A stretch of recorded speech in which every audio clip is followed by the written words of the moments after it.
ओम नमो भगवते वासुदेवाय। ओम नमो भगवते वासुदेवाय। ओम नमो भगवते वासुदेवाय। ओम अज्ञानतिमिरान्धस्य ज्ञानाञ्जनशलाकया चक्षुरुन्मीलितं येन तस्मै श्रीगुरवे नमः। श्रीचैतन्यमनोभीष्टं स्थापितं येन भूतले स्वयं रूपकथा मह्यं ददाति स्वपदान्तिकम्। वन्देऽहं श्रीगुरो श्रीयुतपदकमलं श्रीगुरून् वैष्णवांश्च श्रीरूपं साग्रजातं सहगणरघुनाथान्वितं तं सजीवं साद्वैतं सावधूतं परिजनसहितं कृष्णचैतन्यदेवं श्रीराधा कृष्णपादान् सहगणललिता श्रीविशाखान्वितांश्च। हे कृष्ण करुणा सिन्धो दीनबन्धो जगत्पते गोपेश गोपिका कान्त राधा कान्त नमोस्तुते। तप्त कांचन गौरांगी राधे वृंदावनेश्वरी वृषभानुसुते देवी प्रणमामि हरिप्रिये। वाञ्छाकल्पतरुभ्यश्च कृपा सिन्धुभ्य एव च पतितानां पावनेभ्यो वैष्णवेभ्यो नमो नमः। नमो ओं विष्णुपादाय कृष्णप्रेष्ठाय भूतले श्रीमते भक्तिवेदान्त स्वामिनिधि नामिने नमस्ते सरस्वते देवे गौरवाणी प्रचारिणे निर्विशेष शून्यवादी पाश्चात्य देशतारिणे। जय श्री कृष्ण चैतन्य प्रभु नित्यानंद श्री अद्वैत गदाधर श्रीवासादि गौर भक्त वृंदा। हरे कृष्ण कृष्ण कृष्ण हरे हरे हरे राम राम राम हरे हरे। हरे कृष्ण। इन अध्याയം 9 രാജവിദ്യ രാജഗുഹ്യയോഗം. അതായത് ഏറ്റവും പ്രധാനപ്പെട്ട ഏറ്റവും ഉത്കൃഷ്ടമായ വിദ്യയെ ഭഗവാൻ ഈ അധ്യായത്തിലൂടെ പറഞ്ഞു തരുന്നു. ആ ഉത്കൃഷ്ടമായ വിദ്യ ജ്ഞാനം രാജഗുഹ്യവുമാണ്, ഏറ്റവും രഹസ്യമായതുമാണ്, രഹസ്യങ്ങളിൽ വെച്ച് രഹസ്യമായതുമാണ്. കൂടാതെ അത് യോഗമാണ്. യോഗം എന്ന് പറഞ്ഞാൽ നമ്മളെ ഭഗവാനുമായിട്ട് ബന്ധിപ്പിക്കുന്ന ആ ശാസ്ത്രം. അതാണ് ഏറ്റവും ഉത്കൃഷ്ടമായ ഏറ്റവും രഹസ്യമായ ആ ഭഗവാനുമായിട്ട് നമ്മളെ ബന്ധിപ്പെടുത്തുന്ന ആ ജ്ഞാനത്തെയാണ് ഈ അധ്യായത്തിലൂടെ ഭഗവാൻ നമുക്ക് പറഞ്ഞു തരാൻ പോകുന്നു. കഴിഞ്ഞ അധ്യായത്തിൽ ഭഗവാൻ 8ാമത്തെ അധ്യായത്തിൽ ഭഗവാൻ എങ്ങനെ ഭഗവാന്റെ ഭക്തിയുത സേവനങ്ങൾ ചെയ്ത് നമ്മൾ എങ്ങനെ ഭഗവാന്റെ പരമപദം പോകുവാൻ സാധിക്കുമെന്ന് പറഞ്ഞു. ഈ 8ാമത്തെ അധ്യായത്തിലും ഭഗവാൻ ഭക്തി സേവനത്തിനാണ് ഊന്നൽ കൊടുത്തത്. അനന്യചേതാഹ സതതം യോമാം സ്മരതി നിത്യശഃ എന്ന് ഭഗവാൻ പറഞ്ഞു. അനന്യമായ ചിന്തയോടുകൂടി, ആ സ്മരണയോടുകൂടി, അല്ലെങ്കിൽ അനന്യമായ ഭക്തിയോടുകൂടി ആരെ എന്നെ സദാ സ്മരിച്ചുകൊണ്ടിരിക്കുന്നുവോ അവർക്ക് എന്നെ പ്രാപിക്കുവാൻ. അനന്യചേതാഹ സതതം യോമാം സ്മരതി നിത്യശഃ തസ്യാഹം സുലഭഃ പാർത്ഥ നിത്യയുക്തസ്യ യോഗിനഃ. അവർക്ക് എന്നെ സുലഭമായിട്ട്, വളരെ എളുപ്പമായിട്ട് പ്രാപിക്കുവാൻ സാധിക്കുമെന്നാണ് ഭഗവാൻ പറഞ്ഞത്. അപ്പോൾ നമ്മൾ അധികം കഷ്ടപ്പെടുകയൊന്നും വേണ്ട. യോഗമെല്ലാം പരിശീലിച്ച് 6ാമത്തെ അധ്യായത്തിൽ അഷ്ടാംഗ യോഗത്തെ കുറിച്ച് പറഞ്ഞു തന്നു. 8ാമത്തെ അധ്യായത്തിൽ ഹഠയോഗത്തെ കുറിച്ച് പറഞ്ഞു, ഷഡ്ചക്ര യോഗത്തെ കുറിച്ച് പറഞ്ഞു തന്നു. അതെല്ലാം വളരെ ബുദ്ധിമുട്ടുള്ള കാര്യങ്ങളാണ്. അത്രയേറെ ആയുസ്സും അത്രയേറെ മനക്കരുത്തും അത്രയേറെ ആ ഒരു യോഗം പരിശീലിക്കാനുള്ള ആ ഒരു ആരോഗ്യവും എല്ലാം ഉള്ളവർക്കേ അതെല്ലാം സാധിക്കുകയുള്ളൂ. പക്ഷെ ഭഗവാൻ പറഞ്ഞു, എന്നെ സദാസമയവും ഭക്തിയുത സേവനം ചെയ്തുകൊണ്ട് എന്നെ സ്മരിച്ചുകൊണ്ടിരിക്കുന്നവർക്ക് എന്നെ വളരെ എളുപ്പത്തിൽ പ്രാപിക്കുവാൻ സാധിക്കും. അപ്പോൾ ഇത്രമാത്രം കഷ്ടപ്പെടുകയുണ്ടെന്ന ആവശ്യമൊന്നുമില്ല. അഷ്ടാംഗ യോഗത്തിൽ 8 വിധത്തിലുള്ള ആ പ്രക്രിയകളെല്ലാം ചെയ്ത് ഭഗവാനെ സമാധിയിൽ അവസാനമാണ് ഭഗവാനെ മനസ്സിൽ അസ്ഥിരമായിട്ട് കാണുവാൻ സാധിക്കുന്നത്. പക്ഷെ ഭക്തിയുത സേവനത്തിലൂടെ നവവിധ ഭക്തിയുത സേവനം, ശ്രവണം, ഭഗവാനെ കുറിച്ച് സദാസമയവും കേട്ടുകൊണ്ടിരിക്കുക. സദാസമയം എന്ന് പറഞ്ഞാൽ നമുക്ക് സമയം കിട്ടുമ്പോൾ, നമുക്കിപ്പോൾ കുക്കിംഗ് ചെയ്യുകയാണ് സ്ത്രീകൾ, അവർക്ക് അവിടെ ആ അടുക്കളയിൽ എന്തെങ്കിലും ഒരു ഓഡിയോ വെച്ചിട്ട് ഭഗവാനെ കുറിച്ച് കേട്ടുകൊണ്ടിരിക്കാം, അല്ലെങ്കിൽ ആ സമയത്ത് ഭഗവാന്റെ നാമം ഉച്ചരിച്ചു കൊണ്ടിരിക്കാം. ഇതൊന്നും വളരെ കഷ്ടമുള്ള കാര്യങ്ങളല്ല. നമ്മൾ യാത്ര ചെയ്യുന്നു, നമുക്ക് ഇപ്പോൾ എല്ലാവരുടെ കയ്യിലും മൊബൈലുണ്ട്, അതും സ്മാർട്ട് ഫോൺ ഉണ്ട്. നമുക്ക് ചെവിയിൽ ഓഡിയോ, ഭഗവാനെ കുറിച്ചുള്ള പ്രഭാഷണങ്ങൾ, ഭഗവാനെ കുറിച്ചുള്ള കീർത്തനങ്ങൾ നമുക്ക് കേട്ടുകൊണ്ടിരിക്കുവാൻ സാധിക്കുന്നതാണ്. അപ്പോൾ ശ്രവണം അങ്ങനെ നടത്തുന്നു. ശ്രവണം, കീർത്തനം, ഭഗവാനെ നമ്മൾ സമയം കിട്ടുമ്പോഴെല്ലാം നമ്മൾ എല്ലാവരും കേൾക്കേ പാടണമെന്നില്ല. നമുക്ക് ഭഗവാന്റെ ഹരേ കൃഷ്ണ മഹാമന്ത്രം നമുക്ക് ഉച്ചരിച്ചു കൊണ്ടേയിരിക്കാം. കീർത്തനം, സ്മരണം, അതുകൂടാതെ ഭഗവാനെ കുറിച്ച് കേട്ടതെല്ലാം, ആ ഭഗവാന്റെ ലീലകളെ കുറിച്ച് നമുക്ക് മനസ്സിൽ സ്മരിച്ചു കൊണ്ടിരിക്കുവാൻ സാധിക്കും. അനാവശ്യമായിട്ട് ഈ ഭൗതിക കാര്യങ്ങളെ കുറിച്ച് നമ്മൾ ചിന്തിച്ചു കൊണ്ടിരിക്കുന്നതിന് പകരം ഭഗവാനെ കുറിച്ച് സ്മരിച്ചു കൊണ്ടിരിക്കുക, അദ്ദേഹത്തിന്റെ ലീലകളെ കുറിച്ച് സ്മരിച്ചു കൊണ്ടിരിക്കുക. പാദസേവനം, അർച്ചനം, വന്ദനം, ദാസ്യം, ഇതെല്ലാം നമുക്ക് ഭഗവാനെ വിഗ്രഹമോ ഭഗവാന്റെ ഫോട്ടോയോ വെച്ചിട്ട് അദ്ദേഹത്തിന് അർച്ചനകൾ ചെയ്യുക, ആരാധിക്കുക, അദ്ദേഹത്തിന് ആരതി ചെയ്യുക, അദ്ദേഹത്തിന് നിവേദ്യം അർപ്പിക്കുക, ഇതെല്ലാം നമുക്ക് സാധാരണ മറ്റിൽ ചെയ്യാവുന്നതേ ഉള്ളൂ. നിവേദ്യം അർപ്പിക്കുവാനായിട്ട് 3 നേരമൊന്നും ചെയ്യണമെന്ന് പറയുന്നില്ല. നമ്മുടെ പരിശുദ്ധമായിട്ട് നമ്മുടെ വീട്ടിൽ എന്തുണ്ടാക്കുന്നുവോ അത് നമ്മൾ ഭഗവാൻ അർപ്പിക്കുക. സസ്യാഹാരമായിരിക്കണം എന്നുള്ള നിർബന്ധം മാത്രമേ ഉള്ളൂ. കൂടാതെ ഉള്ളിയും വെളുത്തുള്ളിയും നമ്മൾ ചേർക്കാതെ നമ്മൾ എന്തുണ്ടാക്കുന്നു, നമുക്കത് ഒരു ഗ്ലാസ് പാലാണെങ്കിൽ അത് മാത്രമാണെങ്കിലും മതി. പിന്നെ പഴങ്ങൾ ഉണ്ടാകും, എന്തെങ്കിലും ഭഗവാന് നിവേദിക്കാം. അങ്ങനെ ഭഗവാന്റെ ആ നവവിധ ഭക്തിയുത സേവനങ്ങൾ നമുക്ക് വളരെ എളുപ്പത്തിൽ നമ്മുടെ ജീവിതത്തിൽ നമ്മുടെ കർമ്മം ചെയ്യുന്നതിനോടൊപ്പം നമുക്ക് ചെയ്തുകൊണ്ട് പോകാവുന്നതേ ഉള്ളൂ. അല്ലാതെ അഷ്ടാംഗയോഗവും ഹഠയോഗവും എല്ലാം ഈ യുഗത്തിന് യോജിച്ചതുമല്ല. അപ്പോൾ അങ്ങനെയുള്ള ആ ഒരു വളരെ എളുപ്പത്തിൽ ചെയ്യാവുന്ന ആ ഭഗവാനെ കുറിച്ചുള്ള സുസുഖം കർത്തുമവ്യയം എന്നാണ് ഭഗവാൻ പറഞ്ഞിരിക്കുന്നത്. ഈ അധ്യായത്തിൽ ഭഗവാൻ പറയുന്നു, വളരെ സന്തോഷത്തോടു കൂടി ചെയ്യാവുന്ന ആ ആധ്യാത്മിക ആ യോഗത്തെ കുറിച്ച്, ജ്ഞാനത്തെ കുറിച്ച് ഭഗവാൻ ഈ അധ്യായത്തിൽ നമുക്ക് വിശദമായിട്ട് പറഞ്ഞു തരുന്നു. അപ്പോൾ എത്രമാത്രം കരുണാമയനാണ് ഭഗവാൻ എന്നീ അധ്യായം കഴിയുന്നതോടുകൂടി നമുക്ക് മനസ്സിലാകും. കാരണം നമ്മൾ ഭഗവാനെ ഓർക്കുന്നില്ല. നമ്മൾ ഭഗവത്ഗീത ഏതെങ്കിലും ഭക്തന്റെ മുഖത്ത് നിന്ന് കേൾക്കുമ്പോൾ മാത്രമേ നമുക്ക് ആ ഭഗവാന്റെ കരുണയെ കുറിച്ച് മനസ്സിലാക്കുവാൻ സാധിക്കുന്നുള്ളൂ. സാധാരണ ജനങ്ങൾക്ക് അത് മനസ്സിലാകുന്നില്ല. എങ്കിലും ഭഗവാൻ ഇതെല്ലാം നമുക്ക് വേണ്ടിയിട്ട് ഇവിടെ തന്നിരിക്കുന്നു. വ്യാസദേവൻ ഇതെല്ലാം നമുക്ക് വേണ്ടി എഴുതി, അതെല്ലാം വേദങ്ങൾ വിഭജിച്ച് പുരാണങ്ങൾ എഴുതിയുണ്ടാക്കി, ഉപനിഷത്തുകൾ എഴുതിയുണ്ടാക്കി, അതുകൂടാതെ മഹാഭാരതം ഉണ്ടാക്കി, അതിൽ ഭഗവത്ഗീതയെ ഉൾക്കൊള്ളിച്ചിരിക്കുന്നു.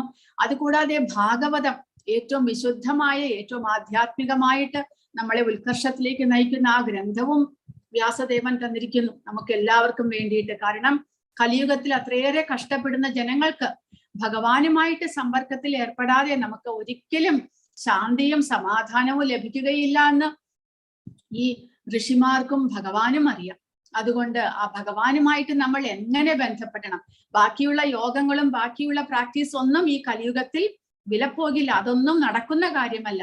ഭക്തിയുത സേവനം മാത്രമേ ഈ കലിയുഗത്തിൽ വിലപ്പോകുകയുള്ളൂ. കാരണം അത് മാത്രം ചെയ്യാനുള്ള സമയവും ആ സന്ദർഭവും മാത്രമേ ഈ കലികാലത്തെ ജനങ്ങൾക്കുള്ളൂ. അത് മാത്രമേ ഈ കലിയുഗത്തിൽ സാധിക്കുകയുള്ളൂ. അതിന് മാത്രമേ ശ്രേഷ്ഠതയുമുള്ളൂ. ഓരോ യുഗത്തിനും ഓരോരോ ധർമ്മം വെച്ചിട്ടുണ്ട്.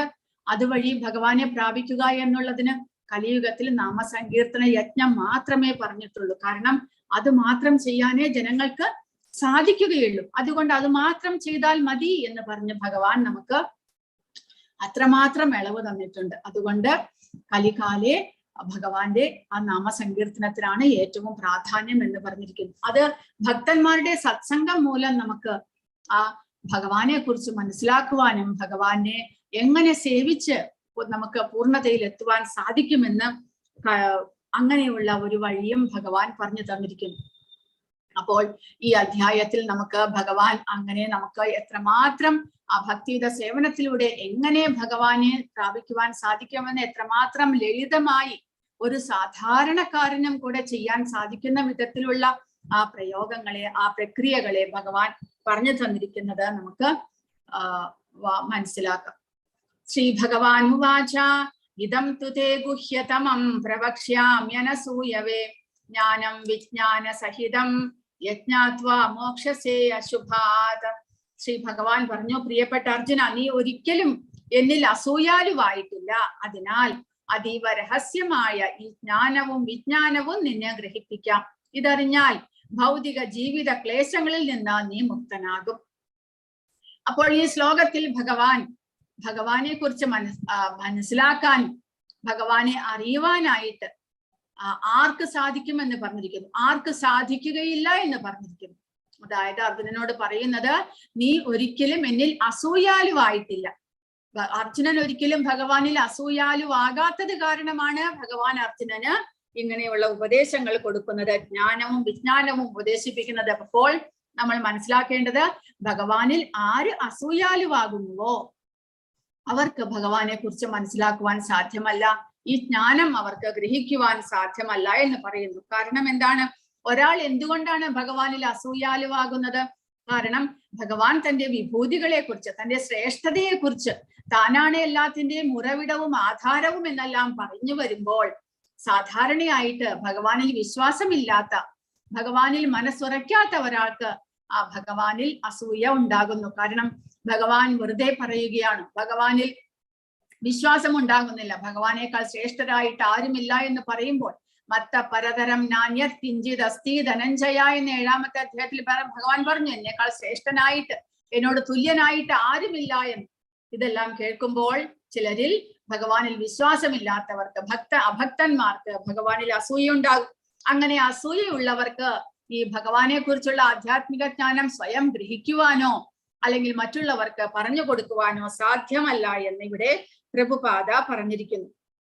അനസൂയവേ എന്ന് പറഞ്ഞാൽ അസൂയ ഇല്ലാത്തവൻ. അപ്പോൾ ഭഗവത്ഗീത മനസ്സിലാക്കുവാനുള്ള ആദ്യത്തെ നമ്മിൽ വേണ്ടുന്ന ഗുണമാണ് ഭഗവാനിൽ അസൂയ ഇല്ലാതിരിക്കുക. ഭഗവാനിൽ പൂർണ്ണമായ വിശ്വാസത്തോടു കൂടി നമ്മൾ ഇത് ഭക്തിയോടുകൂടി ഇത് ഗ്രഹിക്കുവാനായിട്ട് ശ്രമിക്കുക എന്ന്. രാജവിദ്യ രാജഗുഹ്യം പവിത്രമിതമുത്തമം പ്രത്യക്ഷാവഗമം ധർമ്മ്യം സുസുഖം കർത്തും അവ്യയം. അപ്പോൾ ഈ അധ്യായത്തിൽ കുറച്ചധികം എക്സ്പ്ലെയിൻ ചെയ്യാനും നല്ല നല്ല ശ്ലോകങ്ങളാണ് നമ്മൾ മനസ്സിലാക്കിക്കൊണ്ട് പോകണം. അതുകൊണ്ട് ഒരു 10 നിമിഷം വൈകിയാലും എല്ലാവരും ഇത് കഴിഞ്ഞിട്ടേ പോകാൻ പാടുള്ളൂ എന്ന് അപേക്ഷിക്കുന്നു. അപ്പോൾ ഇത് രാജവിദ്യയാണ്, ഈ ജ്ഞാനം രാജവിദ്യയാണ്, രഹസ്യങ്ങളിൽ വെച്ച് രഹസ്യവും ഏറ്റവും പവിത്രമായതുമാണിത്. നേരിട്ട് ആത്മസാക്ഷാത്കാരം നൽകുന്നത് കൊണ്ട് ധർമ്മത്തിന്റെ പരിപൂർണതയാണ് ഇത്. ശാശ്വതവും സന്തോഷത്തോടെ ചെയ്യാകുന്നതുമാണ്. അപ്പോൾ രാജവിദ്യ, ഈ ജ്ഞാനം രാജവിദ്യയാണെന്ന് പറയുമ്പോൾ എല്ലാ അറിവിലും വെച്ച്, എല്ലാത്തരം അറിവുകളിലും വെച്ച് ശ്രേഷ്ഠമായത്, രാജകീയമായതാണ് എന്ന് പറയുന്നു. അതായത് മുമ്പ് ഉന്നയിച്ച എല്ലാ സിദ്ധാന്തങ്ങളുടെയും തത്വചിന്തകളുടെയും രത്ന ചുരുക്കമായ ഈ 9ാം അധ്യായത്തെ രാജവിദ്യ എന്ന് വിളിക്കുന്നു. വിവിധ തത്വസംഹിതകളുടെയും വേദങ്ങളുടെയും സൂക്ഷ്മ പഠനം കൊണ്ട് നേടാവുന്ന ജ്ഞാനത്തിന്റെ കാമ്പ് രാജവിദ്യ എന്ന ഈ അധ്യായത്തിൽ ഉണ്ടായെന്ന് ഭഗവാൻ സ്വയം പ്രഖ്യാപിക്കുകയാണ്. അപ്പോൾ ഇത് രാജവിദ്യ രാജഗുഹ്യം. എന്തുകൊണ്ട് ഇത് വളരെ വളരെ രഹസ്യമായിരിക്കുന്നു? ആത്മാവും ശരീരവും തമ്മിലുള്ള വ്യത്യാസം എന്ത് എന്ന അറിവുമായി ബന്ധപ്പെട്ടിരിക്കുന്നതിനാൽ ഈ അതീന്ദ്രിയ ജ്ഞാനം അത്യന്തം രഹസ്യവുമാണ്. ഈ രാജവിദ്യയുടെ ലക്ഷ്യം ഭഗവത് സേവനം തന്നെ. അപ്പോൾ ഇത് രാജഗുഹ്യം, ഏറ്റവും രഹസ്യമായതിന്റെ കാരണം നമ്മളുടെ സാധാരണയായിട്ട് നമുക്ക് ഈ ഭൗതിക പ്രപഞ്ചത്തിൽ ലഭിക്കാത്ത ഒരു ജ്ഞാനമാണിത്. കാരണം ഇത് ഭൗതികമായിട്ടുള്ള ജ്ഞാനമല്ല, ആധ്യാത്മികമായ ജ്ഞാനമാണ്. ആധ്യാത്മികമായ ജീവാത്മാവും ആധ്യാത്മികനായ ഭഗവാനും തമ്മിലുള്ള ബന്ധത്തെക്കുറിച്ച്, ആ അജ്ഞാനത്തിൽ മുഴുകിയിരിക്കുന്ന ജീവാത്മാവിനെ എങ്ങനെ ഭഗവാനുമായിട്ട് ബന്ധപ്പെടുത്തുവാൻ സാധിക്കും എന്നുള്ള അറിവ്, അത് നമുക്ക് ഭൗതികമായ അറിവല്ല, ഭൗതിക ലോകത്തിൽ നിന്ന് ലഭിക്കാവുന്നതല്ല, സാധാരണ ഒരു ജ്ഞാനമല്ല അത് ഏറ്റവും രഹസ്യമായതാണ് എന്ന് പറയുന്നു. പിന്നെയോ പവിത്രം, ഇത് പവിത്രമാണ്. ഉത്തമം, പവിത്രം ഇതം ഉത്തമം. പവിത്രം എന്ന് പറഞ്ഞാൽ വളരെ വളരെ പരിശുദ്ധിയേറിയതാണ് എന്ന്. കാരണം എന്താണ്? ഈ ജ്ഞാനം സ്വയം ആ ഭക്തിയുത സേവനം എന്നുള്ള ആ ഭഗവാനെ സേവിക്കാനുള്ള ആ ഒരു ഭഗവത് സേവനം തന്നെ സ്വയം പരിശുദ്ധമാണ്. അതുകൂടാതെ അത് പരിശീലിക്കുന്നവനെ പരിശുദ്ധമാക്കുവാനുള്ള ശക്തിയും ആ ജ്ഞാനത്തിനുണ്ട് എന്ന് പറയുന്നു. സർവകർമ്മങ്ങളുടെയും അത്യന്തം ശുദ്ധീകൃതമായ രൂപമാണ് ഈ ജ്ഞാനം എന്ന് വൈദിക സാഹിത്യം പറയുന്നു. അപ്പോൾ എത്രമാത്രം പാപകർമ്മങ്ങൾ ചെയ്തിട്ടുള്ള ഒരാളാണെങ്കിൽ കൂടെ ആ ഭഗവാന്റെ ഭക്തിയുടെ സേവനത്തിലേക്ക് വരുന്നതോടുകൂടി അയാളുടെ പാപകർമ്മങ്ങളെ നീക്കിക്കളയുവാനുള്ള ശക്തി ആ ഭക്തിയുടെ സേവനത്തിനുണ്ട് എന്ന് പറയുന്നു. അതുകൊണ്ടാണ് ഇതിനെ പവിത്രം എന്ന് പറയുന്നത്. തുടരെ തുടരെ ചെയ്യുന്ന പാപങ്ങളുടെ ഫലമാണ് ദുഷ്കർമ്മങ്ങൾ എന്ന് പത്മപുരാണം ചൂണ്ടിക്കാട്ടുന്നുണ്ട്. ഫലോദിഷ്ട കർമ്മങ്ങളിൽ ഏർപ്പെടുന്നവർ പല ഘട്ടങ്ങളിലും പലവിധം ദുഷ്പ്രതികരണങ്ങളിലും കുടുങ്ങിയേക്കാം.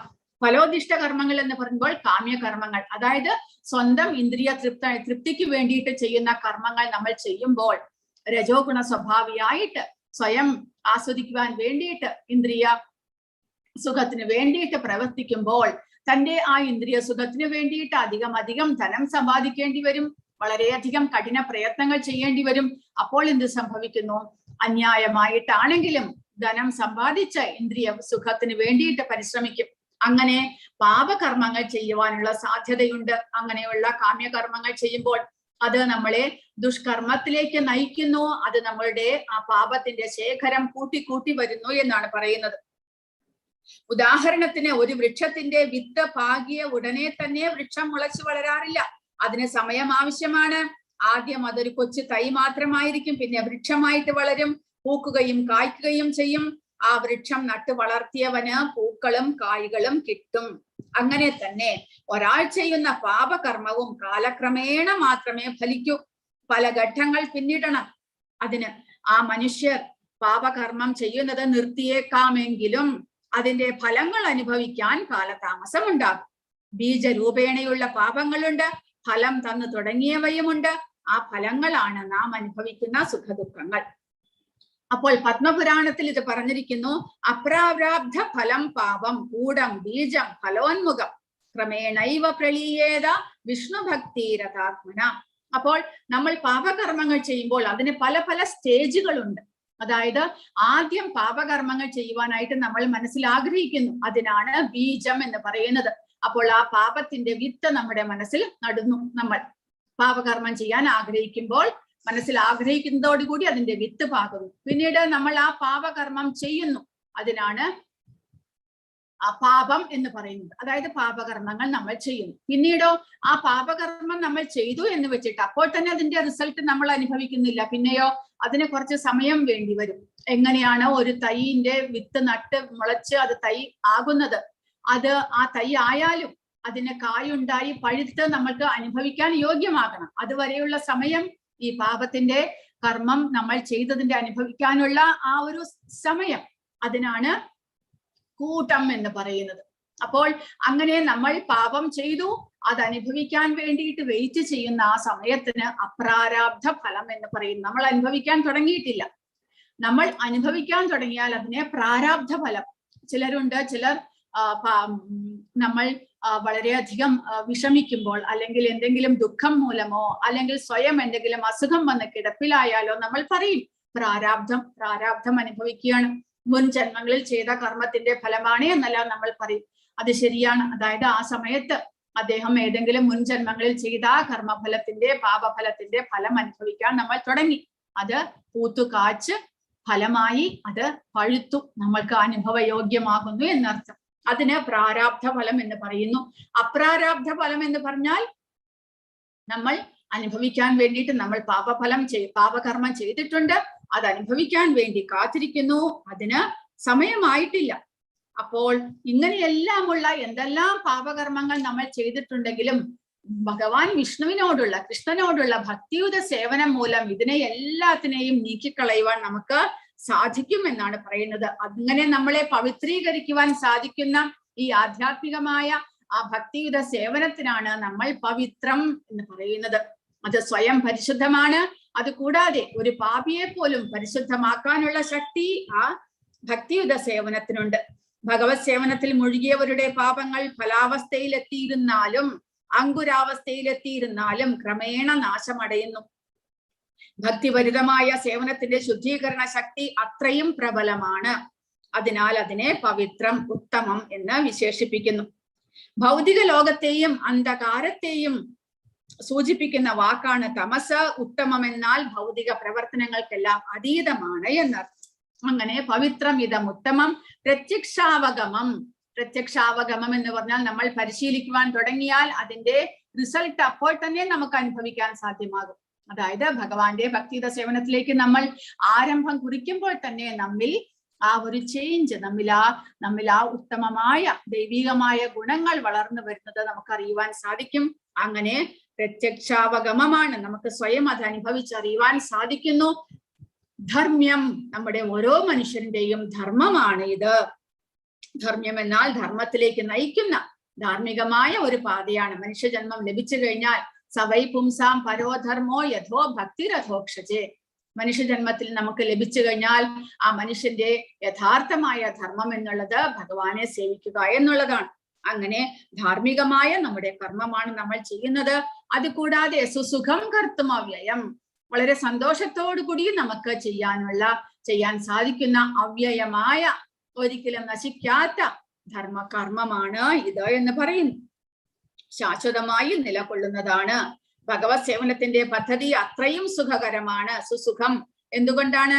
ഭക്തന് ഭഗവത് മഹിമകൾ കീർത്തിക്കുകയോ ആധികാരികത്വമുള്ള ആചാര്യന്മാരിൽ നൽകുന്ന ആധ്യാത്മിക ജ്ഞാനത്തെക്കുറിച്ചുള്ള ശാസ്ത്രീയമായ പ്രഭാഷണങ്ങൾ കേൾക്കുകയോ ചെയ്താൽ മതി. പിന്നീട് ഭഗവാനെ നിവേദിച്ച സ്വാദേറിയ ഭക്ഷ്യപദാർത്ഥങ്ങളുടെ ഉച്ഛിഷ്ടം ആസ്വദിക്കുകയും ചെയ്യാം. എല്ലാ നിലയിലും ആനന്ദകരമാണ് ഭക്തിപൂർവമായ സേവനം.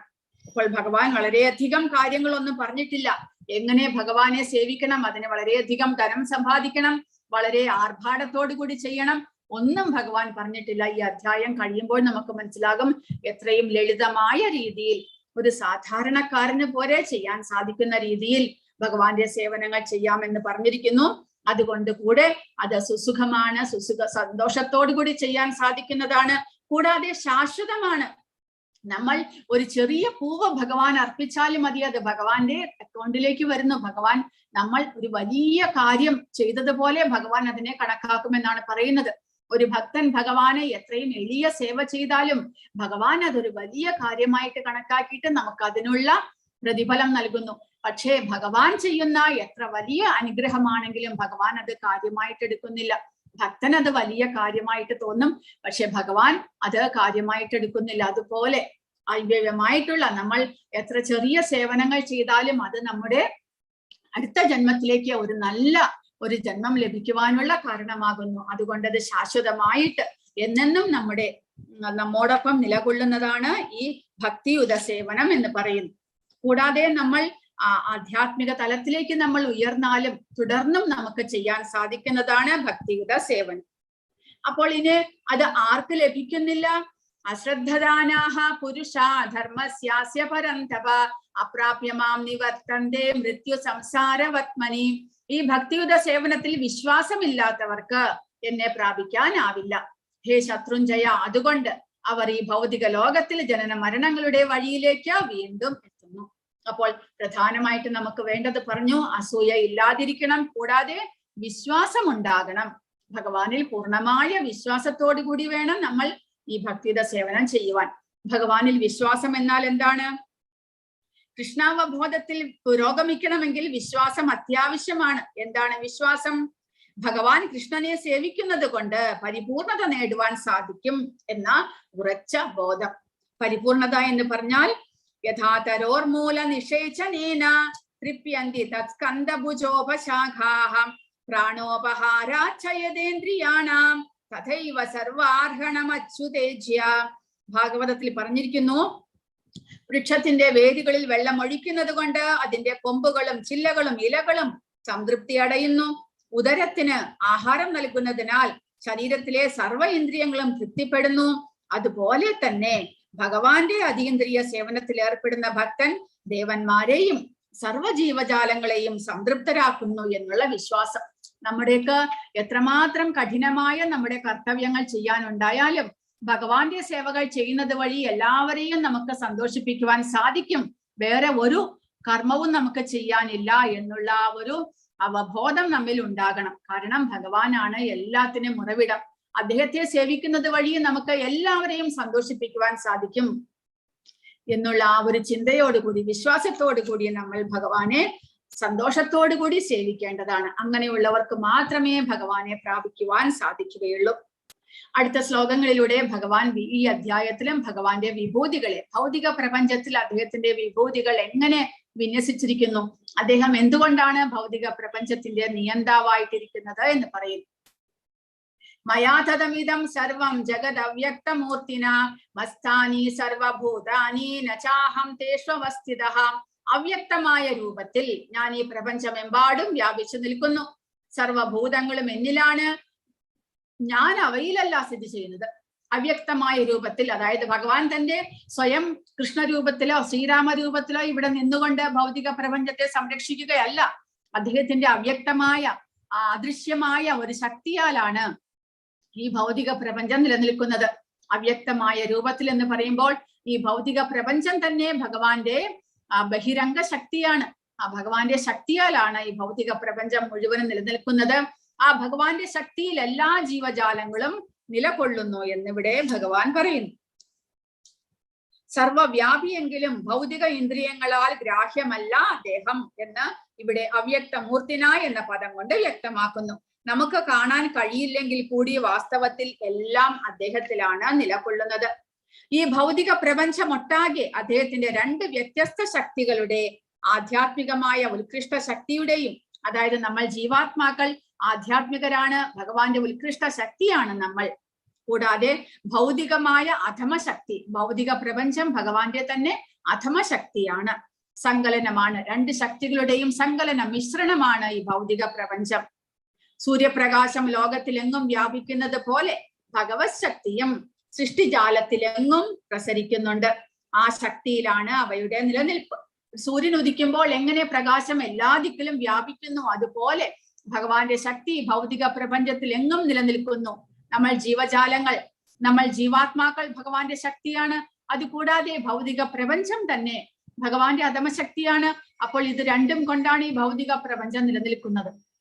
അപ്പോൾ അങ്ങനെ കൂടാതെ പരമാത്മാവായിട്ട് ഭഗവാൻ എല്ലാ ജീവജാലങ്ങളിലും നിലകൊള്ളുന്നു. അങ്ങനെ ഭഗവാന്റെ അദൃശ്യമായ ആ ശക്തിയാലാണ് ഈ ഭൗതിക പ്രപഞ്ചം പ്രവർത്തിക്കുന്നത്. നചമസ്താനി ഭൂതാനി. ഹരേ കൃഷ്ണ. ഭഗവാൻ ഗോവിന്ദനോടുള്ള അതീന്ദ്രിയ പ്രേമത്തെ വളർത്തിയെടുത്ത ഭക്തന് അദ്ദേഹത്തെ തന്റെ ഉള്ളിലും പുറത്തും ഒരുപോലെ എപ്പോഴും കാണാൻ കഴിയും. സാധാരണ ജനങ്ങൾക്ക് ദൃശ്യനല്ല ഭഗവാൻ, സർവവ്യാപിയെങ്കിലും ഭൗതിക ഇന്ദ്രിയങ്ങളാൽ ഗ്രാഹ്യനല്ല അദ്ദേഹം. നമുക്ക് കാണാൻ കഴിയില്ലെങ്കിൽ കൂടി വാസ്തവത്തിൽ എല്ലാം അദ്ദേഹത്തിലാണ് നിലകൊള്ളുന്നത്. അതിനുള്ള ഉദാഹരണമാണ് ഇവിടെ കൊടുത്തിരിക്കുന്നത്. ആ ഭഗവാൻ ഒരു ചെറിയ കുട്ടിയായി ബാലനായിട്ട് കളിച്ചുകൊണ്ടിരിക്കുമ്പോഴാണ് ഒരു ദിവസം മണ്ണ് തിന്നു എന്ന് പറഞ്ഞുകൊണ്ട് അദ്ദേഹത്തിന്റെ ബലരാമനും അദ്ദേഹത്തിന്റെ സുഹൃത്തുക്കളും എല്ലാം യശോദാമ്മയോട് കംപ്ലൈന്റ് പറയാൻ വന്നത്. അപ്പോൾ യശോദാമ്മ ചോദിച്ചപ്പോൾ കൃഷ്ണൻ പറഞ്ഞു, ഇല്ല, ഇവരെല്ലാവരും നുണ പറയുകയാണ്, ഞാൻ മണ്ണ് തിന്നിട്ടില്ല എന്ന്. എങ്കിൽ വായ തുറക്കൂ, ഞാൻ കാണട്ടെ എന്ന് ഭഗവാനോട് യശോദാമ്മ പറഞ്ഞതും കൃഷ്ണൻ വായ തുറന്നു. പക്ഷേ യശോദാമ്മ എന്താണ് കൃഷ്ണന്റെ വായിൽ കണ്ടത്? ഈ ലോകം മുഴുവനും അനേകം ബ്രഹ്മാണ്ടങ്ങൾ, നമ്മൾ ഇന്നലെ ഗോലോക ചാർട്ടിൽ കണ്ടതുപോലെ അനേകം ബ്രഹ്മാണ്ടങ്ങൾ അദ്ദേഹത്തിന്റെ വായിൽ ഒഴുകി നടക്കുന്നത് അവർക്ക് കാണുവാൻ സാധിച്ചു. അതിലൊരു ബ്രഹ്മാണ്ടം, ആ ബ്രഹ്മാണ്ടത്തിന്റെ അകത്ത് ബ്രഹ്മാദി ദേവന്മാരുടെ ഗ്രഹങ്ങൾ കാണാൻ കഴിഞ്ഞു. ആ ഗ്രഹങ്ങളുടെ ഇടയിൽ ഭൂമിയുടെ ഉള്ളിൽ നമ്മളുടെ ഭാരതത്തെയും, ആ ഭാരതത്തിൽ വൃന്ദാവനത്തെയും, വൃന്ദാവനത്തിന്റെ ഉള്ളിൽ യശോദാമ്മ തന്റെ മകന്റെ കൃഷ്ണന്റെ വായിലേക്ക് നോക്കിയിരിക്കുന്നത് വരെ അവർക്ക് കാണുവാൻ കഴിഞ്ഞു. അതായത് ആ ഭഗവാനിൽ എല്ലാ ശക്തിയും ഭൗതിക പ്രപഞ്ചം മുഴുവനും എമ്പാടും അടങ്ങിയിരിക്കുന്നു എന്ന് നമുക്ക് ഇതിലൂടെ മനസ്സിലാക്കുവാനായിട്ട് സാധിക്കുന്നു. നചമസ്താനി ഭൂതാനി പശ്യമേ യോഗമൈശ്വരം ഭൂതവൃന്നച ഭൂതസ്ഥോ മമാത്മാ ഭൂതഭാവനഃ. സൃഷ്ടിജാലങ്ങൾ ഒന്നും എന്നിൽ സ്ഥിതി ചെയ്യുന്നുമില്ല. എന്റെ യോഗപ്രഭാവം നോക്കൂ. സർവഭൂതങ്ങളുടെയും പരിപാലകനും സർവവ്യാപിയുമാണെങ്കിലും ഞാൻ ഈ പ്രത്യക്ഷ പ്രപഞ്ചത്തിന്റെ ഒരംശമല്ല, മറിച്ച് ഞാനാണ് ഈ പ്രപഞ്ചത്തിന്റെ ഉത്ഭവസ്ഥാനം. ഭഗവാനാലാണ് ഈ പ്രപഞ്ചം ഉത്ഭവിച്ചിരിക്കുന്നത്. അത് നമ്മൾ ഇന്നലെ പഠിച്ചു. ഭഗവാനിൽ നിന്ന് അനേക ബ്രഹ്മാണ്ടങ്ങൾ പുറത്തേക്ക് വരുന്നു. ആ ഓരോ ബ്രഹ്മാണ്ടത്തിലും ഗർഭോദകശായി വിഷ്ണു പ്രവേശിക്കുന്നു. അങ്ങനെ അത് പ്രവർത്തന നിരതമാകുന്നു. ഗർഭോദകശായി വിഷ്ണു ശരീരത്തിൽ നിന്ന് ജീവാത്മാക്കളെല്ലാം പുറത്തു വരുന്നു. അവർക്ക് പ്രത്യേക ശരീരം ലഭിച്ച് അവർ പ്രവർത്തനത്തിലേക്ക് ഇറങ്ങുന്നു. ക്ഷീരോദകശായി വിഷ്ണു പരമാത്മാവായിട്ട് എല്ലാ ജീവജാലങ്ങളുടെയും ഉള്ളിൽ പ്രവേശിക്കുന്നു. അങ്ങനെ ഇവിടെ സൃഷ്ടി പൂർത്തിയാകുന്നു. പക്ഷെ ഭഗവാൻ പറയുന്നത് ഞാൻ ഈ പ്രത്യക്ഷ പ്രപഞ്ചത്തിന്റെ ഒരംശമല്ല. ഭഗവാൻ കൃഷ്ണൻ അദ്ദേഹം ആധ്യാത്മിക ലോകത്തിൽ തന്റെ ഭക്തന്മാരോടൊപ്പം വസിക്കുന്നു. പക്ഷെ ഇവിടത്തെ കാര്യവും ഭഗവാൻ സ്വയം ആ ലോകത്തിലാണെങ്കിൽ കൂടെ ഇവിടെ അദ്ദേഹത്തിന്റെ നിർദ്ദേശപ്രകാരം, അദ്ദേഹത്തിന്റെ ശക്തിയാൽ ഇവിടെ എല്ലാ കാര്യങ്ങളും സുഗമമായിട്ട് നടക്കുന്നു. അല്ലാതെ ഭഗവാൻ കൃഷ്ണൻ നേരിട്ട് വന്നിട്ട് ഇവിടുത്തെ കാര്യങ്ങളെല്ലാം നോക്കി നടത്തി അതെല്ലാം സമാധാനത്തോടു കൂടി പോകുന്നുണ്ടോ എന്ന് അദ്ദേഹം നേരിട്ട് വന്ന് നോക്കേണ്ട ആവശ്യമില്ല എന്ന്.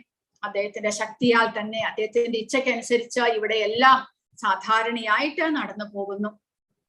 അപ്പോൾ സർവഭൂതങ്ങളുടെയും പരിപാലകനും സർവവ്യാപിയുമാണ് ഭഗവാൻ എന്നിവിടെ പറഞ്ഞിരിക്കുന്നു. എങ്കിലും അദ്ദേഹം നേരിട്ട് ഇവിടെ ഒന്നും തന്നെ ചെയ്യുന്നില്ല. അദ്ദേഹത്തിന്റെ ധാമത്തിൽ വസിക്കുന്നു. അദ്ദേഹത്തിന്റെ ആ അന്തരംഗ ശക്തി, ബഹിരംഗ ശക്തിയും നമ്മൾ ശക്തിയാൽ, അല്ലെങ്കിൽ ആ ഭൗതിക പ്രപഞ്ചത്തിന്റെ ശക്തിയാൽ, അല്ലെങ്കിൽ അദ്ദേഹത്തിന്റെ യോഗ പ്രഭാവത്താൽ ഇവിടെ എല്ലാ കാര്യങ്ങളും സുഗമമായിട്ട് നടന്നു പോകുന്നു. ഗ്രഹവ്യൂഹങ്ങൾ അന്തരീക്ഷത്തിൽ ഒഴുകി നടക്കുകയാണ്. ആ അന്തരീക്ഷമാകട്ടെ ഭഗവത് ശക്തിയുമാണ്. അതിൽ നിന്ന് ഭിന്നനാണ് ഭഗവാൻ. അദ്ദേഹം സ്വതന്ത്രനായി സ്ഥിതി ചെയ്യുന്നു. തന്മൂലം അദ്ദേഹം പ്രസ്താവിക്കുന്നു, എന്റെ അചിന്ത്യ ശക്തി പ്രസരണത്തിൽ അവ നിലകൊള്ളുന്നു. പക്ഷേ പരമപുരുഷനായ ഞാൻ അവയിൽ നിന്ന് വ്യത്യസ്തനാണ്. ഇതാണ് ഭഗവാന്റെ അചിന്ത്യമായ ഐശ്വര്യം എന്ന് പറയുന്നത്. അപ്പോൾ അതിന് ഉദാഹരണമായിട്ട് ഭഗവാൻ ഇവിടെ പറഞ്ഞു തരുന്നു, യഥാകാശസ്ഥിതോ നിത്യം വായുഹു സർവത്ര ഗോ മഹാൻ തഥാ സർവാണി ഭൂതാനി മസ്താനീത്യുപധാരയ. ആകാശത്തിൽ സ്ഥിതി ചെയ്തുകൊണ്ട് തന്നെ ശക്തിയുള്ള കാറ്റ് എല്ലായിടത്തും സഞ്ചരിക്കുന്നു. അതുപോലെ സർവ സൃഷ്ടികളും എക്കാലത്തും എന്നിലാണ് വിശ്രമിക്കുന്നത്. കാറ്റിന്റെ ഉറവിടം ആകാശമാണെങ്കിലും ആ കാറ്റ് എല്ലാ ദിക്കിലും ഒരുപോലെ വ്യാപിച്ചിരിക്കുന്നത് പോലെ ഭഗവാൻ തന്റെ ആധ്യാത്മിക ലോകത്തിലാണെങ്കിലും അദ്ദേഹത്തിന്റെ ഐശ്വര്യത്താൽ, ശക്തിയാൽ ഈ ഭൗതിക പ്രപഞ്ചവും നിലനിൽക്കുന്നു എന്ന് ഇവിടെ നമുക്ക് താല്പര്യമായിട്ട് കാണും. സർവഭൂതാനി കൗന്തേയ പ്രകൃതിം യാന്തി മാമികാം കൽപക്ഷയേ പുനഃസ്ഥാനി കൽപാദൗ വിസൃജാമ്യഹം. ഓരോ കൽപ്പത്തിന്റെയും അവസാനത്തിൽ ഈ ഭൗതിക ആവിർഭാവങ്ങളെല്ലാം എന്നിൽ പ്രവേശിക്കുന്നു. അടുത്ത കൽപ്പം ആരംഭിക്കുമ്പോൾ ഞാൻ അവയെ വീണ്ടും എന്റെ ശക്തിയാൽ സൃഷ്ടിക്കുകയും ചെയ്യുന്നു. ഇത് കഴിഞ്ഞ അധ്യായത്തിലും ഭഗവാൻ പറഞ്ഞു. അതായത് കൽപ്പം എന്ന് പറഞ്ഞാൽ ബ്രഹ്മാവിന്റെ ഒരു പകൽ. 1000 ചതുർയുഗങ്ങൾ ഒരുമിച്ച് ചേരുമ്പോൾ ബ്രഹ്മാവിന്റെ ഒരു പകലാകുന്നു. അതേപോലെ 1000 ചതുർയുഗങ്ങൾ ഒരുമിച്ച് ചേരുമ്പോൾ ബ്രഹ്മാവിന്റെ രാത്രിയാകുന്നു. ബ്രഹ്മാവിന്റെ പകൽ സമയത്ത് സൃഷ്ടി ആരംഭിക്കുന്നു. പക്ഷേ ബ്രഹ്മാവിന്റെ രാത്രി ആരംഭിക്കുമ്പോൾ ആ സൃഷ്ടികളെല്ലാം ഭഗവാനിൽ പ്രവേശിക്കുന്നു എന്നാണ് ഇവിടെ പറയുന്നത്. പ്രകൃതിം സ്വാമവഷ്ടഭ്യ വിസൃജാമി പുനഃ പുനഃ ഭൂതഗ്രാമമിമം കൃഷ്ണം അവശം പ്രകൃതേർവശാത്. പ്രപഞ്ച പ്രവർത്തനം എന്റെ അധീനതയിലാണ്. എന്റെ ഇച്ഛയ്ക്കനുസരിച്ച് അത് വീണ്ടും വീണ്ടും ആവിർഭവിക്കുകയും ഒടുവിൽ തിരോഭവിക്കുകയും ചെയ്യുന്നു. അപ്പോൾ ഭഗവാന്റെ അധീനതയിൽ, ഭഗവാന്റെ നിയന്ത്രണത്തിലാണ് പ്രപഞ്ചത്തിന്റെ പ്രവർത്തനങ്ങൾ മുഴുവനും നടക്കുന്നത് എന്ന് നമ്മൾ മനസ്സിലാക്കണം. ഇതുവഴി ഭഗവാൻ ഇച്ഛിക്കുന്നതനുസരിച്ച് പ്രപഞ്ചം സൃഷ്ടി ആരംഭിക്കുകയും പിന്നീട് തിരോഭവിക്കുകയും ചെയ്യുന്നു. അപ്പോൾ ഈ സൃഷ്ടി എന്ന് പറയുന്നത് ഇവിടെ പ്രഭുപാദ പറഞ്ഞിരിക്കുന്നു, നമ്മൾ എല്ലാം ആ ഡാർവിന്റെ തിയറി പോലെ പരിണാമ സിദ്ധാന്തം അനുസരിച്ചല്ല ഇവിടെ സൃഷ്ടി ആരംഭിക്കുന്നത്. പിന്നെയോ 84 ലക്ഷം തരത്തിലുള്ള ജീവജാലങ്ങളുണ്ട് പ്രകൃതിയിൽ എന്ന് പറഞ്ഞിട്ടുണ്ട്. ആ 84 ലക്ഷം ഭഗഭേദമുള്ള ജീവജാലങ്ങളും സൃഷ്ടി ആരംഭിക്കുമ്പോൾ എല്ലാം ഒരുമിച്ച് തന്നെ പ്രത്യക്ഷപ്പെടുകയാണ് ചെയ്യുന്നത് എന്ന് പ്രഭുപാദ പറഞ്ഞിരിക്കുന്നു. ജീവാത്മാക്കളെ സംബന്ധിച്ചിടത്തോളം അവരെല്ലാം പ്രകൃതിയുടെ ഗർഭത്തിൽ നിലകൊള്ളുകയും പൂർവജന്മ കർമ്മ ഫലങ്ങൾക്കനുസരിച്ച് വിവിധ നിലകൾ കൈക്കൊള്ളുകയും ചെയ്യുന്നു. ഈ ഭൗതിക പ്രപഞ്ചത്തിന്റെ പ്രവർത്തനം അങ്ങനെ ആരംഭിക്കുകയായി. വിവിധ വിഭാഗങ്ങളിൽപ്പെട്ട ജീവജാലങ്ങളുടെ പ്രവർത്തനങ്ങളും സർഗ ആരംഭം മുതൽക്കേ തുടങ്ങും. അവയെല്ലാം ക്രമേണ പരിണമിക്കുകയല്ല. അപ്പോൾ ഡാർവിന്റെ തിയറി പ്രകാരം എന്താണ്? ആദ്യം ജലജീവികളാണ് ഉണ്ടായത്.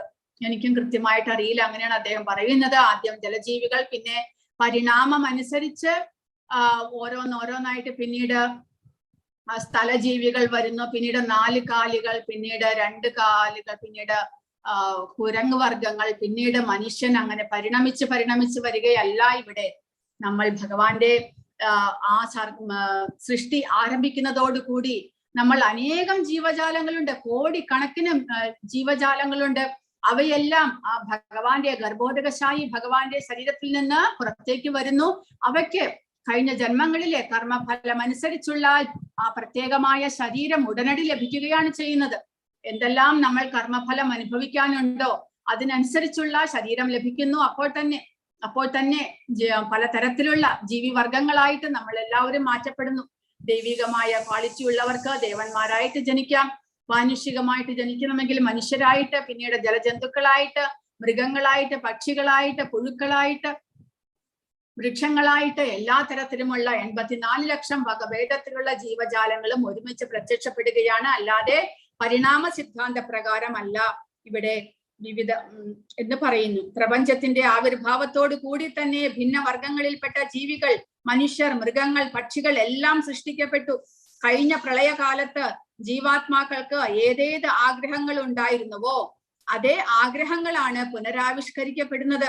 ജീവാത്മാക്കൾക്ക് ഈ പ്രക്രിയയിൽ സ്വാധീനതയില്ല എന്ന് അവശം എന്ന പദം വ്യക്തമാക്കുന്നു. അതായത് വിവശരായിട്ട് വേറെ ഒരു ഗതിയുമില്ല അവർക്ക്. കാരണം നമ്മൾ എല്ലാവരും ഭഗവാന്റെ ഉത്കൃഷ്ട ശക്തിയാണെങ്കിൽ കൂടെ നമ്മൾ ആ ദേഹബോധത്തിൽ നിൽക്കുന്നത് കൊണ്ട്, പ്രവർത്തിക്കുന്നത് കൊണ്ട്, ആ ഓരോ സൃഷ്ടിയുടെയും സംഹാരത്തിന്റെയും വേളയിൽ നമ്മൾ അതിനനുസരിച്ച് സൃഷ്ടി, ഭൗതിക പ്രകൃതി ഏത് ശരീരം നൽകുന്നുവോ അത് നമ്മൾ വിവശരായിട്ട് സ്വീകരിക്കേണ്ടി വരും. അതുപോലെ പ്രളയ സമയത്ത് ബ്രഹ്മാവിന്റെ രാത്രി ആരംഭിക്കുമ്പോൾ നമുക്ക് നിവൃത്തിയില്ലാതെ നമ്മൾ ആ ഭഗവാന്റെ ശരീരത്തിൽ അവ്യക്തമായിട്ട് പോയി ലയിക്കേണ്ടി വരും. നമുക്ക് അവിടെ സ്വാതന്ത്ര്യം ഇല്ല എന്നിവിടെ പറയുന്നു. കാരണം നമ്മുടെ തന്നെ അശ്രദ്ധ, നമ്മൾ ദേഹബോധത്തിൽ ദേഹവുമായിട്ട് താദാത്മ്യം പ്രാപിച്ച് ജീവിക്കുന്നത് കൊണ്ട്. നചമാം താനി കർമാണി നിബധ്നന്തി ധനഞ്ജയ ഉദാസീനവദാസീനം അസക്തം തേഷു കർമ്മസു.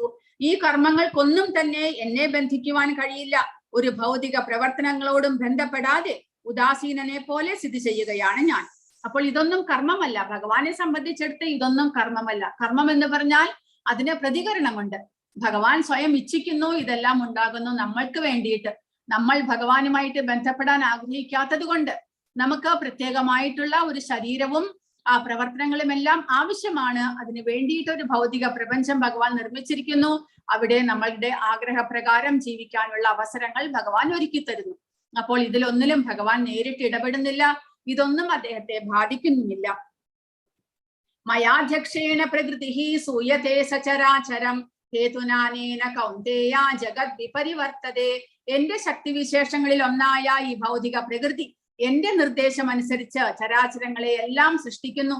ഈ നിയമം അനുസരിച്ച് വീണ്ടും വീണ്ടും പ്രപഞ്ചം സൃഷ്ടിക്കപ്പെടുകയും സംഹരിക്കപ്പെടുകയും ചെയ്യുന്നു.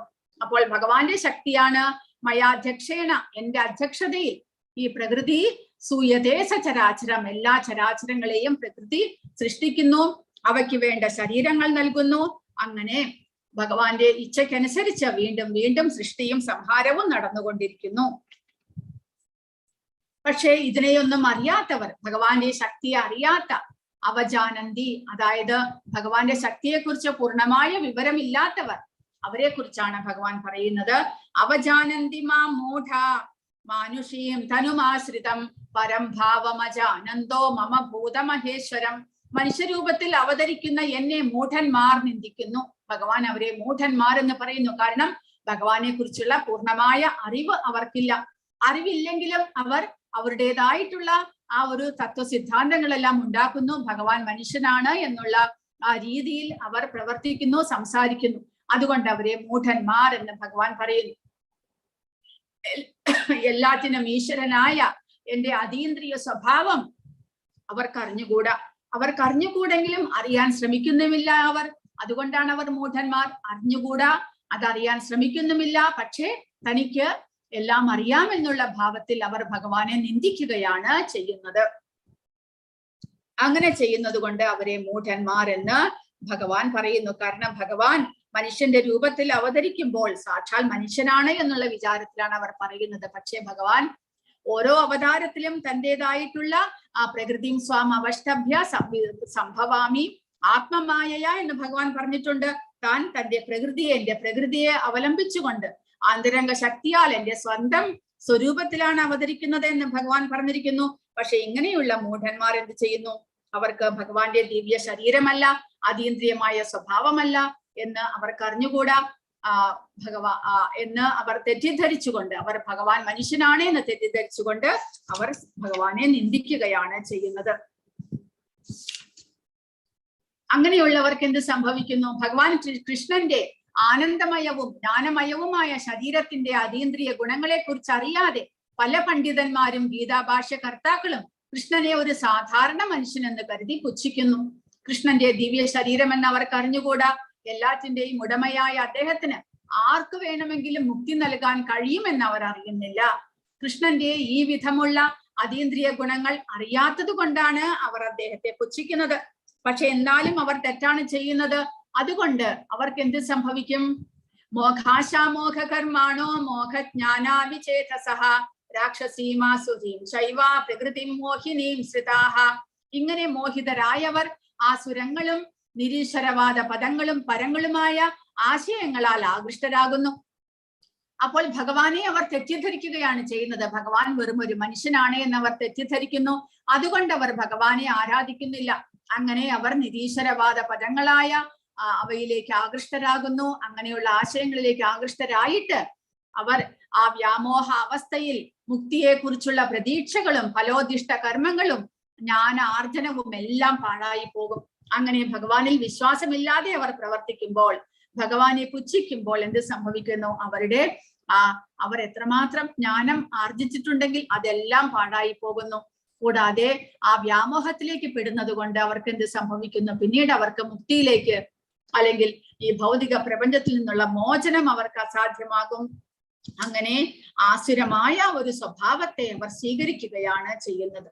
രാക്ഷസിയും ആസുരിയും ചെയ്യുക എന്നിവിടെ പറഞ്ഞിരിക്കുന്നു. അങ്ങനെയുള്ള ഒരു സ്വഭാവത്തിലേക്ക് അവർ പോകുന്നു. കൃഷ്ണനെ നിന്ദിക്കുന്നവർ നിരീശ്വരരോ ആസുര സ്വഭാവികളോ ആണ്. ഭഗവത്ഗീത 7-ാം അധ്യായത്തിൽ പറഞ്ഞിട്ടുള്ളത് പോലെ ദുഷ്കൃതികൾ, ആസുര വൃത്തികളായ ദുഷ്കൃതികൾ ഒരിക്കലും കൃഷ്ണന് സ്വാത്മാർപ്പണം ചെയ്യാറില്ല. അങ്ങനെ അവർ വ്യാമോഹത്തിൽ ഭഗവാനെ തെറ്റിദ്ധരിച്ചുകൊണ്ട് ഭഗവാനെ നിന്ദിക്കുകയാണ് ചെയ്യുന്നത്.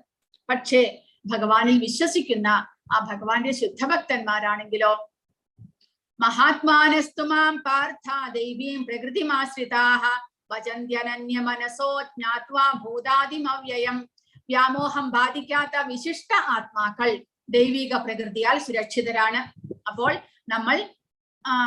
നമ്മൾ ഭഗവാന്റെ ഉത്കൃഷ്ട ശക്തികൾ, ഭൗതിക പ്രപഞ്ചം ഭഗവാന്റെ അധമ ശക്തി, ബഹിരംഗ ശക്തി. അപ്പോൾ നമ്മൾ ഒരു ശരീരബോധത്തിൽ ശരീരവുമായിട്ട് താതാത്മ്യം പ്രാപിച്ചുകൊണ്ട് നമ്മൾ ജീവിക്കുമ്പോൾ, ഇന്ദ്രിയ സുഖഭോഗത്തിന് വേണ്ടി നമ്മൾ ജീവിക്കുന്നു. അപ്പോൾ ഭൗതികമായ ഈ ഭഗവാന്റെ ബഹിരംഗ ശക്തിയുടെ അധീനതയിൽ നമുക്ക് ആ സ്വാതന്ത്ര്യമില്ലാത്ത അവസ്ഥയിൽ നമുക്ക് ജീവിക്കേണ്ടി വരും. ബന്ധനത്തിലാക്കപ്പെടുന്നു നമ്മൾ. പലതരത്തിലുള്ള ശരീരങ്ങൾ നമുക്ക് ലഭിച്ചുകൊണ്ടേയിരിക്കും. പക്ഷേ നമ്മൾ ഭഗവാന്റെ ആ ഒരു ദൈവികമായ സേവകൾ ചെയ്തുകൊണ്ട് കൃഷ്ണാവബോധത്തിലൂടെ ഭഗവാന്റെ സേവനങ്ങൾ ചെയ്തു തുടങ്ങുമ്പോൾ എന്ത് സംഭവിക്കുന്നു? ഇവിടെ പറഞ്ഞിരിക്കുന്നത് അങ്ങനെയുള്ള ആത്മാക്കൾ ആ ഭഗവാന്റെ ഭക്തരായി തീരുമ്പോൾ അവർ ഭഗവാന്റെ ദൈവിക പ്രകൃതിയാൽ, ഭഗവാന്റെ തന്നെ അന്തരംഗ ശക്തിയാൽ, ആ ആത്മീയ ശക്തിയുടെ സംരക്ഷണത്തിൽ വരുന്നു എന്നാണ് പറയുന്നത്. അങ്ങനെ അവർ സുരക്ഷിതരാണ്. ദൈവീം പ്രകൃതിം ആശ്രിതാഹ. അങ്ങനെ മഹാത്മാക്കൾ, നമ്മൾ ജീവാത്മാക്കളാണ്, മഹാത്മാവാവണം. അതായത് ഭഗവാന്റെ ശുദ്ധ ഭക്തരാകണം. ആ ഭക്തരാകുമ്പോൾ അവർ പൂർണ്ണമായിട്ടും ഈ ഭൗതിക പ്രകൃതിയുടെ പിടിയിൽ നിന്ന് മോചിതരായി ഭഗവാന്റെ അന്തരംഗ ശക്തിയുടെ സംരക്ഷണത്തിലേക്ക് വരുന്നു. അങ്ങനെ അവർ ഭഗവാനെ ആരാധിക്കുന്നു. എങ്ങനെ? ഭജന്തി അനന്യ മനസ്സോ. അനന്യമായ ഭക്തിയോടുകൂടി അവർ ഭഗവാനെ ആരാധിക്കുന്നു. എന്ത് അറിഞ്ഞുകൊണ്ട്? ജ്ഞാത്വാ ഭൂതാദിമവ്യയം. സർവഭൂതങ്ങൾക്കും ആദി കാരണവും അവ്യയനുമായ പരമപുരുഷനാണ് ഞാൻ എന്നറിഞ്ഞുകൊണ്ട് അവർ എപ്പോഴും ഭക്തിപൂർവം എന്റെ സേവനത്തിൽ മുഴുകുന്നു. അങ്ങനെയുള്ള മഹാത്മാക്കൾ ഭഗവാന്റെ അന്തരംഗ ശക്തിയുടെ അധീനതയിൽ അവർക്ക് സുരക്ഷിതരായിട്ട് ജീവിക്കുവാൻ സാധിക്കുന്നു. ഭൗതിക പ്രപഞ്ചത്തിനുള്ളിലാണെങ്കിൽ തന്നെ അവർ ഭഗവാന്റെ നേരിട്ടുള്ള ആ ഒരു സംരക്ഷണത്തിലാണ് എന്ന്. അങ്ങനെ ആ മഹാത്മാക്കൾ എങ്ങനെയാണ് ഭഗവാനെ സേവിക്കുന്നത്? സതതം കീർത്തയന്തോ മാം യദന്തശ്ച ദൃഢവ്രതാഃ നമസ്യന്തശ്ച മാം ഭക്ത്യാ നിത്യയുക്താവുപാസതേ. എല്ലായ്പ്പോഴും എന്റെ കീർത്തികൾ ആലപിച്ചും നിശ്ചയദാർഢ്യത്തോടെ പ്രയത്നിച്ചുകൊണ്ടും എന്റെ മുന്നിൽ പ്രണമിച്ചുകൊണ്ടും ഈ മഹാത്മാക്കൾ നിരന്തരം എന്നെ ഭക്തിയോടുകൂടി ആരാധിക്കുന്നു. അപ്പോൾ ഭഗവാനെ എങ്ങനെ ആരാധിക്കണം എന്നിവിടെ ഭഗവാൻ ആ ഭക്തന്മാരുടെ ഉദാഹരണത്തോടുകൂടി പറഞ്ഞു തരുന്നു. സദാസമയവും ഭഗവാന്റെ കീർത്തനങ്ങൾ ആലപിച്ചു കൊണ്ടിരിക്കുക. നിശ്ചയദാർഢ്യത്തോടുകൂടി ആ ഭഗവാന്റെ സേവനത്തിൽ നിന്ന് പുറത്തു വരാതെ ആ നിശ്ചയദാർഢ്യത്തോടുകൂടി പ്രയത്നിച്ചു കൊണ്ടിരിക്കണം. ഭഗവാന്റെ മുന്നിൽ പ്രണമിക്കണം എല്ലായ്പ്പോഴും. ഭഗവാനാണ് എല്ലാത്തിന്റെയും ഉറവിടവും ആധാരവും, എന്റെ സംരക്ഷകനും ഭഗവാനാണ് എന്ന് അറിഞ്ഞുകൊണ്ട് നമ്മൾ ഭഗവാന്റെ മുന്നിൽ നമസ്കാരം ചെയ്യണം. അങ്ങനെ നിരന്തരം ഭക്തിയോടുകൂടി ഭഗവാനെ അവർ സേവിക്കുന്നു എന്ന്. ഭക്തിയുത സേവനത്തിൽ ഒഴിച്ചുകൂടാനാകാത്ത ചില വ്രതാനുഷ്ഠാനങ്ങളുണ്ട്. ഉദാഹരണമായി ഏകാദശി. ആത്മീയ ലോകത്തിൽ ഭഗവത് സാമീപ്യ ലബ്ധിക്കായി അത്യന്തം ആഗ്രഹിക്കുന്നവർക്ക് വേണ്ടി മഹാന്മാരായ ആചാര്യന്മാർ നിശ്ചയിച്ചവയാണ് ഈ വ്രതങ്ങൾ. മഹാത്മാക്കൾ ഒട്ടും തന്നെ പിഴയ്ക്കാതെ ഇവ അനുഷ്ഠിച്ചു പോരുന്നത് കൊണ്ട് അവരുടെ അഭീഷ്ടം നിറവേറുക തന്നെ ചെയ്യും. അപ്പോൾ വൈഷ്ണവന്മാർ പ്രധാനമായിട്ടും ആഘോഷിക്കുന്ന അല്ലെങ്കിൽ ആചരിക്കുന്ന ഒരു വ്രതമാണ് ഏകാദശി. ഏകാദശി വ്രതം ഭഗവാന് വളരെ വളരെ പ്രിയപ്പെട്ടതായതുകൊണ്ട് ഏകാദശി വ്രതം നമ്മൾ അനുഷ്ഠിക്കുന്നുണ്ട്. ഏകാദശി വ്രത ദിവസത്തിൽ നമ്മൾ ധാന്യങ്ങളൊന്നും കഴിക്കുന്നില്ല, അരിയാഹാരം ഗോതമ്പാഹാരം ഒന്നും കഴിക്കുന്നില്ല, പയർവർഗ്ഗങ്ങളൊന്നും. അതിന് പകരം നമ്മൾ ഇലക്കറികളോ ഫ്രൂട്ട്സോ പാല്, പിന്നെ ഉരുളക്കിഴങ്ങ്, മധുരക്കിഴങ്ങ് മുതലായ റൂട്ട്സ്, അതെല്ലാം കിഴങ്ങ് വർഗ്ഗങ്ങളെല്ലാം കഴിച്ച് നമ്മൾ ഒരു ദിവസം ഭഗവാന് വേണ്ടി ഭഗവാനോട് സാമീപ്യത്തിൽ കൂടുതൽ നമ്മൾ ഇരിക്കുവാനായിട്ട്, ഭഗവാന്റെ സേവനത്തിൽ കൂടുതൽ ഇരിക്കുവാനായിട്ട് നമ്മൾ ശ്രമിക്കുന്നു. അങ്ങനെ അതുവഴി ഭഗവാനോടുള്ള അന്നത്തെ ദിവസം കൂടുതൽ സമയം ഭഗവാന്റെ ഭക്തിയുടെ സേവനങ്ങൾ ചെയ്തുകൊണ്ട് നമ്മൾ ആ ഭഗവാന്റെ ഭക്തി വർദ്ധിപ്പിക്കുവാനായിട്ട് ശ്രമിക്കുന്നു. ഈ ഭക്തിയുത സേവനം ആയാസരഹിതമായി മാത്രമല്ല വളരെ സന്തുഷ്ടിയോടെയും ചെയ്യാവുന്നതാണ്. കർക്കശമായ തപശ്ചര്യയോ വ്രതമോ ഇതിനാവശ്യമില്ല. നിപുണനായ ഒരു ആധ്യാത്മിക ഗുരുവിന്റെ സഹായമുണ്ടെങ്കിൽ ആർക്കും, ഗൃഹസ്ഥനായാലും സന്യാസിയായാലും ബ്രഹ്മചാരിയായാലും ശരി, ഈ ലോകത്തിൽ എവിടെ ഏതവസ്ഥയിൽ ഇരുന്നാലും ഭഗവത് ഭക്തിയോടെ ഈ സേവന കർമ്മം നിർവഹിച്ച് ഒരു യഥാർത്ഥ മഹാത്മാവായിട്ട് തീരാം. അല്ലാതെ വളരെയധികം കഠിനമായ തപശ്ചര്യകളൊന്നുമില്ല. വളരെ എളുപ്പത്തിൽ സന്തോഷത്തോടു കൂടി ചെയ്യാവുന്ന ചിട്ടകളാണ് പറഞ്ഞിരിക്കുന്നത്. ജ്ഞാനയജ്ഞേന ചാപ്യന്യേ യജന്തോ മാമുപാസതേ ഏകത്വേന പൃഥക്ത്വേന ബഹുധാ വിശ്വതോമുഖം. ജ്ഞാനാർജനം കൊണ്ട് യജ്ഞം ചെയ്യുന്ന മറ്റു ചിലർ സർവേശ്വരനെ അദ്വിതീയനായും ബഹുരൂപനായും വിശ്വതോമുഖനായും ആരാധിക്കുന്നു. അപ്പോൾ ഭക്തിയുടെ സേവനങ്ങൾ ചെയ്യുന്നവർ നേരിട്ട് ഭഗവാൻ കൃഷ്ണനെ ആരാധിക്കുന്നു. അല്ലാതെ ജ്ഞാനം ആർജിച്ച് അറിവ് സമ്പാദിച്ചുകൊണ്ട് കർമ്മങ്ങൾ ചെയ്ത് ഭഗവാനെ ആരാധിക്കുന്നവർ അദ്വിതീയനായും, അതായത് ഞാനും ഭഗവാനും ഏകനാണ്, വേറെയല്ല എന്നുള്ള ആ ഒരു ചിന്തയിൽ, കൂടാതെ ബഹുരൂപനായും, ഭഗവാന്റെ പലവിധത്തിലുള്ള രൂപങ്ങളുണ്ട്, ഭഗവാന്റെ അവതാരങ്ങളുണ്ട്, ഏതെങ്കിലും ഒരു അവതാരത്തെ ആരാധിക്കുന്നവരായിട്ട് വിശ്വതോമുഖനായും ഈ ഭൗതിക പ്രപഞ്ചത്തെ മുഴുവൻ ഉൾക്കൊള്ളുന്ന ഭഗവാന്റെ വിശ്വരൂപത്തെ ആരാധിക്കുന്നവരുമുണ്ട്. അഹം ക്രതുരഹം യജ്ഞഃ സ്വധാഹമഹം ഔഷധം മന്ത്രോഹമഹമേ വാജ്യമഹനഗ്നീരഹം ഹുതം. ക്രിയയും യജ്ഞവും ഞാനാകുന്നു. പിതൃക്കൾക്ക് നൽകപ്പെടുന്ന ഹവ്യവും ഔഷധവും അഭൗതിക മന്ത്രങ്ങളും ഞാനത്രേ. അഗ്നിയും അതിൽ ഹോമിച്ചവയും നെയ്യും ഞാൻ തന്നെ. അപ്പോൾ ഭൗതിക പ്രപഞ്ചത്തിൽ നമ്മൾ യജ്ഞങ്ങൾ ചെയ്യുമ്പോൾ അതിനുവേണ്ടി ഉപയോഗിക്കുന്ന വസ്തുക്കളെല്ലാം ഭഗവാൻ തന്നെയാണ് എന്ന് പറയുന്നു. ഭഗവാനെ ഒഴിച്ച ഈ ഭൗതിക പ്രപഞ്ചത്തിൽ നമ്മൾ എന്തെങ്കിലും ഒരു കാരണം കണ്ടെത്തുകയാണെങ്കിൽ അതാണ് മായ എന്ന് പറയുന്നത്. എല്ലാത്തിനും കാരണഭൂതൻ ഭഗവാനാണ് എന്ന് നമ്മൾ മനസ്സിലാക്കണം. എല്ലാത്തിന്റെയും ഉറവിടവും ഭഗവാനാണ് എന്ന് നമ്മൾ മനസ്സിലാക്കണം. അപ്പോൾ ഭഗവാനുമായിട്ടുള്ള ആ ഒരു ബന്ധത്തിലേക്ക് നമുക്ക് നീങ്ങുവാൻ സാധിക്കും. ഭഗവാനെ വിട്ട് നമ്മൾ ഈ കർമ്മങ്ങൾ ചെയ്തത് ഞാനാണ് ഇല്ലെങ്കിൽ അവരാണ് എന്നുള്ള ഒരു ചിന്തയിലേക്ക് നമ്മൾ വരുമ്പോൾ, എല്ലാത്തിനും കാരണഭൂതൻ ഭഗവാനാണ് എന്ന് നമ്മൾ വിശ്വസിക്കാതെ വരുമ്പോഴാണ് നമ്മൾ വ്യാമോഹത്തിൽ, മായയിൽ പെട്ടുപോകുന്നത് എന്ന്. പിതാഹമസ്യ ജഗതോ മാതാ ധാതാ പിതാമഹഃ വേദ്യം പവിത്രമോംകാര ഹൃത്സാമയജുരേവച. ലോകത്തിന്റെ അമ്മയും അച്ഛനും രക്ഷകനും പിതാമഹനും ഞാൻ തന്നെ. അറിയേണ്ടതും പവിത്രമാകുന്നതും പ്രണവവും ഹൃത്സാമയജുർവേദങ്ങളും ഞാൻ തന്നെ. സകല ചരാചരങ്ങളും അടങ്ങിയ പ്രത്യക്ഷ പ്രപഞ്ചം മുഴുവൻ കൃഷ്ണന്റെ ശക്തികളുടെ വിവിധ പ്രവർത്തനങ്ങളാണ്. ഭൗതിക ജീവിതത്തിൽ നമ്മൾ വ്യത്യസ്ത ജീവാത്മാക്കളുമായി വിവിധ ബന്ധങ്ങൾ ഉണ്ടാക്കുന്നു. അവരെല്ലാം കൃഷ്ണന്റെ തടസ്ഥ ശക്തികൾ തന്നെ. അപ്പോൾ ഭഗവാന്റെ തന്നെ ശക്തിയാണ് ഈ ഭൗതിക പ്രപഞ്ചത്തിലുള്ള എല്ലാ ജീവാത്മാക്കളും.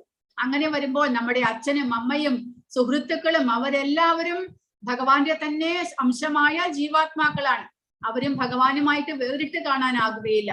അപ്പോൾ എല്ലാം ഭഗവാന്റെ ശക്തി തന്നെ എന്ന് നമ്മൾ മനസ്സിലാക്കണം. പ്രകൃതി സർഗത്തിൽ അവർ നമ്മളുടെ മാതാപിതാക്കളോ പിതാമഹന്മാരോ സൃഷ്ടാക്കളോ ഒക്കെ ആയിത്തീരുന്നുവെങ്കിലും കൃഷ്ണന്റെ വിഭിന്നാംശങ്ങളാണ്. അതുകൊണ്ടാണ് ഭഗവാൻ പറയുന്നത് പിതാഹം അസ്യ ജഗതോ. എന്റെ തന്നെ അംശങ്ങളായവരാണ് നമ്മുടെ പിതാക്കന്മാരായിട്ട്, പുത്രന്മാരായിട്ട്, മാതാ ധാതാ പിതാമഹ എല്ലാമായിട്ട് അവർ ഭഗവാന്റെ തന്നെ അംശങ്ങളായ ജീവാത്മാക്കളാണ് എല്ലാവരും. അതുകൊണ്ട് അച്ഛൻ അമ്മ എന്നീ നിലകളിൽ പ്രത്യക്ഷപ്പെടുന്ന ജീവാത്മാക്കളെല്ലാം കൃഷ്ണനല്ലാതെ മറ്റാരുമല്ല. അപ്പോൾ അങ്ങനെ നമ്മൾ കരുതണം. ആരെയും നമ്മൾ എല്ലാവരെയും സമഭാവനയോടുകൂടി കരുതേണ്ടതാണ്. എല്ലാവരും ഭഗവത് അംശമായ ജീവാത്മാക്കളാണ് എന്നുള്ള ഒരു അറിവ് നമ്മുടെ ഉള്ളിൽ ഉണ്ടാകണം. അങ്ങനെ വരുമ്പോൾ എന്ത് സംഭവിക്കുന്നു? ഈ ഭൗതിക പ്രപഞ്ചത്തിൽ എല്ലാവരും സമഭാവനയോടുകൂടി വർത്തിക്കുവാൻ സാധിക്കുന്നു. അതുകൊണ്ട് ഭഗവത്ഗീത പ്രചാരണം തീർച്ചയായിട്ടും എല്ലാ ദിക്കിലും പ്രചരിപ്പിക്കേണ്ടത് അത്യാവശ്യമാണ്. കാരണം അങ്ങനെ വരുമ്പോൾ ഈ ഭഗവത്ഗീതയുടെ ഉപദേശം നമ്മൾ സ്വീകരിക്കുമ്പോൾ എല്ലാവരെയും സമഭാവനയോടുകൂടി കാണുവാൻ നമുക്ക് സാധിക്കുന്നു. എല്ലാ ജീവജാലങ്ങളുടെയും ഉള്ളിൽ ഭഗവത് അംശമായ ജീവാത്മാക്കൾ വർത്തിക്കുന്നു, അവർ സ്ഥിതി ചെയ്യുന്നുണ്ട് എന്നുള്ള ഒരു അറിവ് നമ്മിൽ ഉണ്ടാകും. വാസ്തവത്തിൽ ഏതൊരു ജീവാത്മാവും കൃഷ്ണന്റെ വിഭിന്നാംശമാകയാൽ കൃഷ്ണൻ തന്നെ. എല്ലാ വേദങ്ങളുടെയും ലക്ഷ്യം കൃഷ്ണനാണ്. വേദങ്ങളിൽ പറഞ്ഞിട്ടുള്ളത്, വേദങ്ങൾ പഠിച്ച് നമ്മൾ ചെന്നെത്തേണ്ടത് എവിടെയാണ്? ഭഗവാനിലാകണം എന്ന് പറയുന്നു. സകല വേദപ്രമാണങ്ങളെയും ഉൾക്കൊള്ളാൻ വെമ്പുന്ന ജീവാത്മാവും കൃഷ്ണന്റെ അംശമാകയാൽ കൃഷ്ണൻ തന്നെ. വൈദിക മന്ത്രങ്ങളിൽ വെച്ച് പ്രണവം എന്ന ഓംകാരം അതീന്ദ്രിയമായ ഒരു നാദസ്പന്ദനമാണ്, അതും കൃഷ്ണൻ തന്നെ. അപ്പോൾ ഓംകാരവും കൃഷ്ണനെ പ്രതിനിധീകരിക്കുന്നു. അപ്പോൾ വേദങ്ങളിലാണ് ഓംകാരം കൊടുത്തിരിക്കുന്നത്. അപ്പോൾ ഭഗവാന് രൂപമില്ല എന്ന് വിചാരിക്കുന്നവർ എന്ത് ചെയ്യുന്നു? ഭഗവാന് രൂപമില്ലാത്തത് കൊണ്ട് ഭഗവാന് നാമവുമില്ല, ഭഗവാന് ഗുണവുമില്ല അവർക്ക്. അപ്പോൾ അവർ ഭഗവാനെ ഉദ്ദേശിച്ചുകൊണ്ട് എന്തെങ്കിലും ഒരു മന്ത്രം ഉച്ചരിക്കേണ്ടതായിട്ടുണ്ട്. അതുകൊണ്ട് ഭഗവാനെ പ്രതിനിധീകരിക്കുന്ന ഓംകാരം അങ്ങനെയുള്ളവർ ഉച്ചരിക്കുന്നു. അപ്പോൾ അത് ഭഗവാനെ തന്നെ പ്രതിനിധീകരിക്കുന്നത് കൊണ്ട് ഭഗവാൻ തന്നെയാണ് ഓംകാരവും എന്നിവിടെ പറയും. ഋക്, സാമം, യജുസ്, അഥർവം എന്നീ വേദങ്ങളിലെ എല്ലാ മന്ത്രങ്ങളിലും മുന്നിട്ട് നിൽക്കുന്നത് പ്രണവമാണ്. അതുകൊണ്ട് പ്രണവും കൃഷ്ണൻ തന്നെ എന്ന് മനസ്സിലാക്കാം. ഗതിർഭർത്ത പ്രഭുക് സാക്ഷി നിവാസ ശരണം സുഹൃത്ത് പ്രഭവ പ്രളയസ്ഥാനം നിധാനം ബീജമവ്യയം. ഗതി എന്ന് പറഞ്ഞാൽ ലക്ഷ്യം, നമ്മുടെ ജീവിതത്തിന്റെ ലക്ഷ്യം ഭഗവാനായിരിക്കണം. ഭർത്ത, ഭരണകർത്താവ്, നമ്മുടെ എല്ലാം നിയന്താവ് ഭഗവാനാണ്. പ്രഭുഹു, നമ്മുടെ പ്രഭു, യജമാനൻ അദ്ദേഹമാണ്. സാക്ഷി, നമ്മുടെ പ്രവർത്തനങ്ങൾക്കെല്ലാം സാക്ഷിയായിട്ട് ഭഗവാൻ നിലകൊള്ളുന്നു, നമ്മുടെ പരമാത്മാവായിട്ട്. നിവാസഹ, എല്ലാത്തിന്റെയും വാസസ്ഥാനം ഭഗവാനാണ്. ശരണം, നമ്മുടെ ആശ്രയം ഭഗവാനാണ്. സുഹൃത്ത്, നമ്മൾക്ക് ഏറ്റവും ഉത്തമമായ സുഹൃത്ത് ഭഗവാനാണ്. അദ്ദേഹം നമുക്ക് ഓരോ ജന്മത്തിലും നമ്മോടൊപ്പം അദ്ദേഹം വരുന്നു. നമ്മളെ തികച്ചും അറിയാവുന്ന ഒരേ ഒരു വ്യക്തി ഭഗവാനാണ്. നമ്മൾ എത്രമാത്രം ജന്മങ്ങൾ എടുത്തിരിക്കുന്നു, ഇനി എന്തെല്ലാം ജന്മങ്ങൾ നമുക്ക് എടുക്കാനുണ്ട്, ഭൂതം ഭാവി വർത്തമാനം എല്ലാം അറിയുന്ന നമ്മുടെ ഉത്തമ സുഹൃത്ത് ഭഗവാനാണ്. അദ്ദേഹം നമ്മൾ അദ്ദേഹത്തെ ശരണം പ്രാപിച്ചാൽ നമ്മുടെ പൂർണ്ണ സംരക്ഷണം അദ്ദേഹം ഏറ്റെടുക്കുന്നു. അതുകൊണ്ട് അദ്ദേഹം നമ്മുടെ ഉത്തമ സുഹൃത്താണ്. പ്രഭവ പ്രളയ സ്ഥാനം, അതായത് സൃഷ്ടി സ്ഥിതി സംഹാരം ഭഗവാനാണ്. നിധാനം, എല്ലാത്തിന്റെയും വിശ്രമസ്ഥാനവും ഭഗവാനാണ്. ബീജം അവ്യയം, അവ്യയമായ ബീജം അഹമേവ, ഞാൻ തന്നെ എന്നിവിടെ ഭഗവാൻ പറഞ്ഞു തരുന്നു. തപാമ്യഹമഹം വർഷം നിഗൃണാം നുസൃജാമി ച അമൃതം ചൈവ മൃത്യുശ്ച സദസച്ചാഹമർജുന. ഞാൻ ഊർജം പ്രദാനം ചെയ്യുന്നു. അതായത് ഭഗവാനിന്റെ ശക്തിയിൽ നിന്ന് തന്നെയാണ് സൂര്യനും ചന്ദ്രനും എല്ലാം പ്രകാശം ലഭിക്കുന്നത്. മഴ പെയ്യിക്കുന്നതും നിർത്തുന്നതും ഞാൻ തന്നെ. ഞാനാണ് അമൃതവും മൃത്യുവും ആത്മാവും ജഡവസ്തുവും എന്നിലാണ്. കൃഷ്ണൻ തന്റെ വിവിധ ശക്തികളാൽ വൈദ്യുതിയാലും സൂര്യനാലും ചൂടും വെളിച്ചവും പരത്തുന്നു. വേനൽക്കാലത്ത് മഴ പൊഴിയാതെ തടയുന്നതും മഴക്കാലത്ത് വർഷധാരകൾ അഴിച്ചു വിടുന്നതും കൃഷ്ണനാണ്. എന്ന് പറഞ്ഞാൽ ഭഗവാൻ നേരിട്ട് ഇതെല്ലാം ചെയ്യുന്നു എന്നല്ല. ഭഗവാന്റെ ആജ്ഞപ്രകാരം ദേവന്മാർ ഭഗവാന്റെ ഇച്ഛയ്ക്കനുസരിച്ച് അവർ ഈ പ്രവർത്തനങ്ങളെല്ലാം ചെയ്യുന്നു. നമ്മുടെ ജീവിതകാലത്തിന് ദൈർഘ്യം കൂട്ടി ഈ ശരീരത്തെ നിലനിർത്തുന്നതും കൃഷ്ണനാണ്. അന്ത്യദശയിൽ മൃത്യുരൂപത്തിൽ വരുന്നതും അദ്ദേഹം തന്നെ. അപ്പോൾ ഭഗവാനെ ആശ്രയിക്കാത്തവർക്ക് ഭഗവാൻ വൃത്തിയായിട്ട് വരുന്നു. ഭഗവാനെ ആശ്രയിക്കുന്നവർക്ക് ഭഗവാൻ നമ്മുടെ ശരണാഗതനായിട്ട് വരുന്നു. നമുക്ക് ശരണം പ്രദാനം ചെയ്യുവാനായിട്ട് അദ്ദേഹം വരുന്നു. പക്ഷേ ഭഗവാനെ ആശ്രയിക്കാത്ത അഭക്തന്മാർക്ക് ഭഗവാനെ അവർ മൃത്യുവായിട്ട് കാണുകയുള്ളൂ. ത്രൈവിദ്യാമാം സോമപാപൂതപാപ യജ്ഞൈരിഷ്ട്വാ സ്വർഗതിം പ്രാർത്ഥയന്തേ തേ പുണ്യമാസാദ്യ സുരേന്ദ്രലോകം അശ്നന്തി ദിവ്യാൻ ദിവിദേവ ഭോഗാൻ തേ തം ഭുക്ത്വാ സ്വർഗലോകം വിശാലം ക്ഷീണേ പുണ്യേ മർത്യലോകം വിശന്തി ഏവം ത്രയീ ധർമ്മമനുപ്രപന്ന ഗദാഗദം കാമകാമാലഭന്തേ.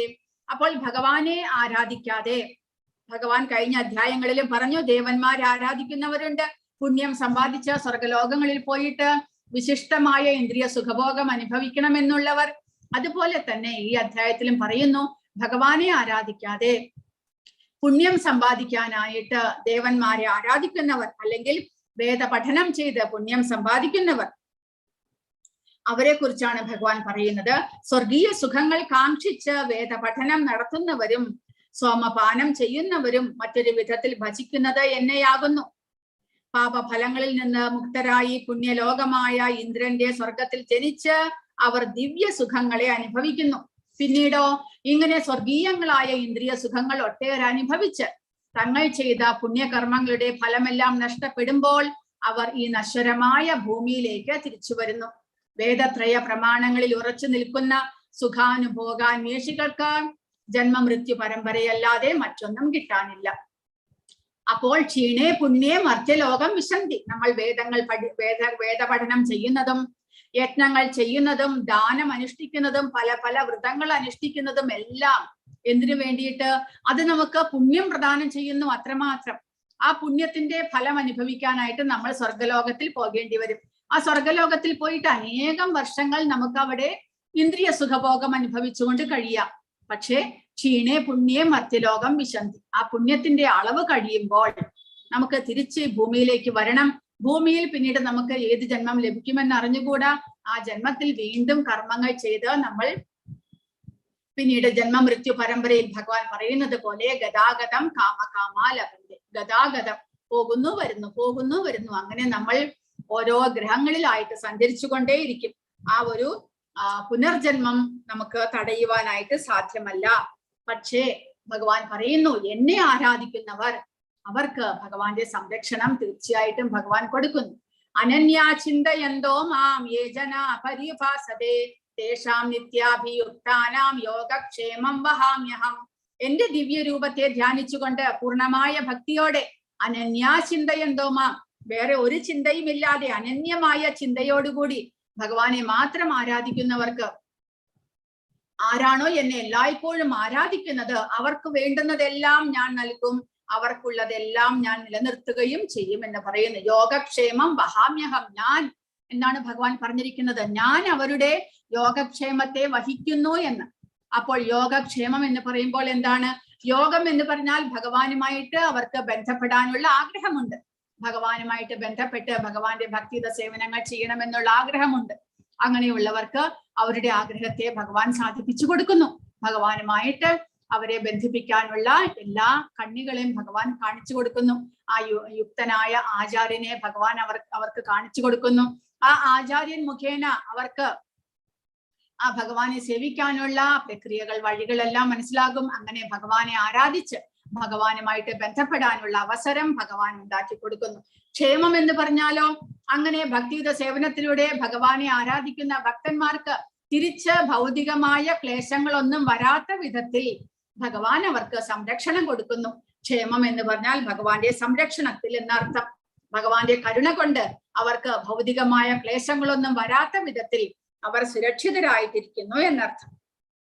യോഗത്താൽ കൃഷ്ണാവബോധം നേടാനുള്ള യത്നത്തിൽ ഭഗവാൻ ഭക്തനെ സഹായിക്കും. അങ്ങനെ കൃഷ്ണാവബോധം ലഭിച്ച ശേഷം ക്ലേശപൂർണമായ ബദ്ധമായ ജീവിതത്തിലേക്ക് വീണ്ടും വീഴാൻ ഇടവരുത്താതെ രക്ഷിക്കുകയും ചെയ്യും.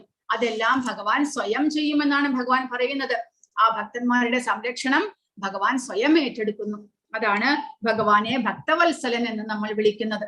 അത്രയും കരുണാമയനാണ് ഭഗവാൻ എന്ന് പറയുന്നു.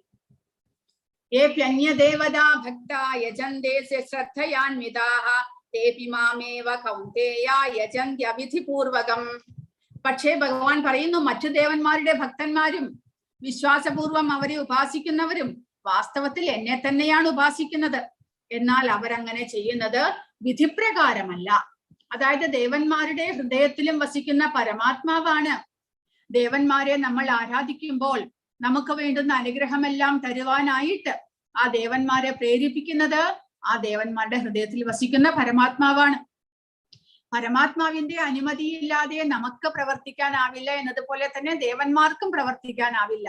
അതുകൊണ്ട് ഭഗവാൻ പറയുന്നത് ആ ദേവന്മാർ നമ്മൾക്ക് എന്തെങ്കിലും ഭൗതികമായ ആഗ്രഹങ്ങൾ ഉണ്ടെങ്കിൽ ആ ആഗ്രഹം സാധിപ്പിച്ചു തരുവാനായിട്ട് ഏത് ദേവനെ ആരാധിക്കണമോ ആ ദേവനെ കാണിച്ചു തരുന്നതും ആ ദേവനിൽ ശക്തിയായ വിശ്വാസം ഉണ്ടാക്കുന്നതും ആ ദേവന്മാർ മുഖേന നമുക്ക് അനുഗ്രഹം നൽകുന്നതും എല്ലാം ഭഗവാനാണ് എന്ന് അദ്ദേഹം പറയുന്നു. അപ്പോൾ നമ്മുടെ ഹൃദയത്തിലും പരമാത്മാവായിട്ട് അദ്ദേഹമുണ്ട്, ദേവന്മാരുടെ ഹൃദയത്തിലും അദ്ദേഹമുണ്ട് പരമാത്മാവായിട്ട്.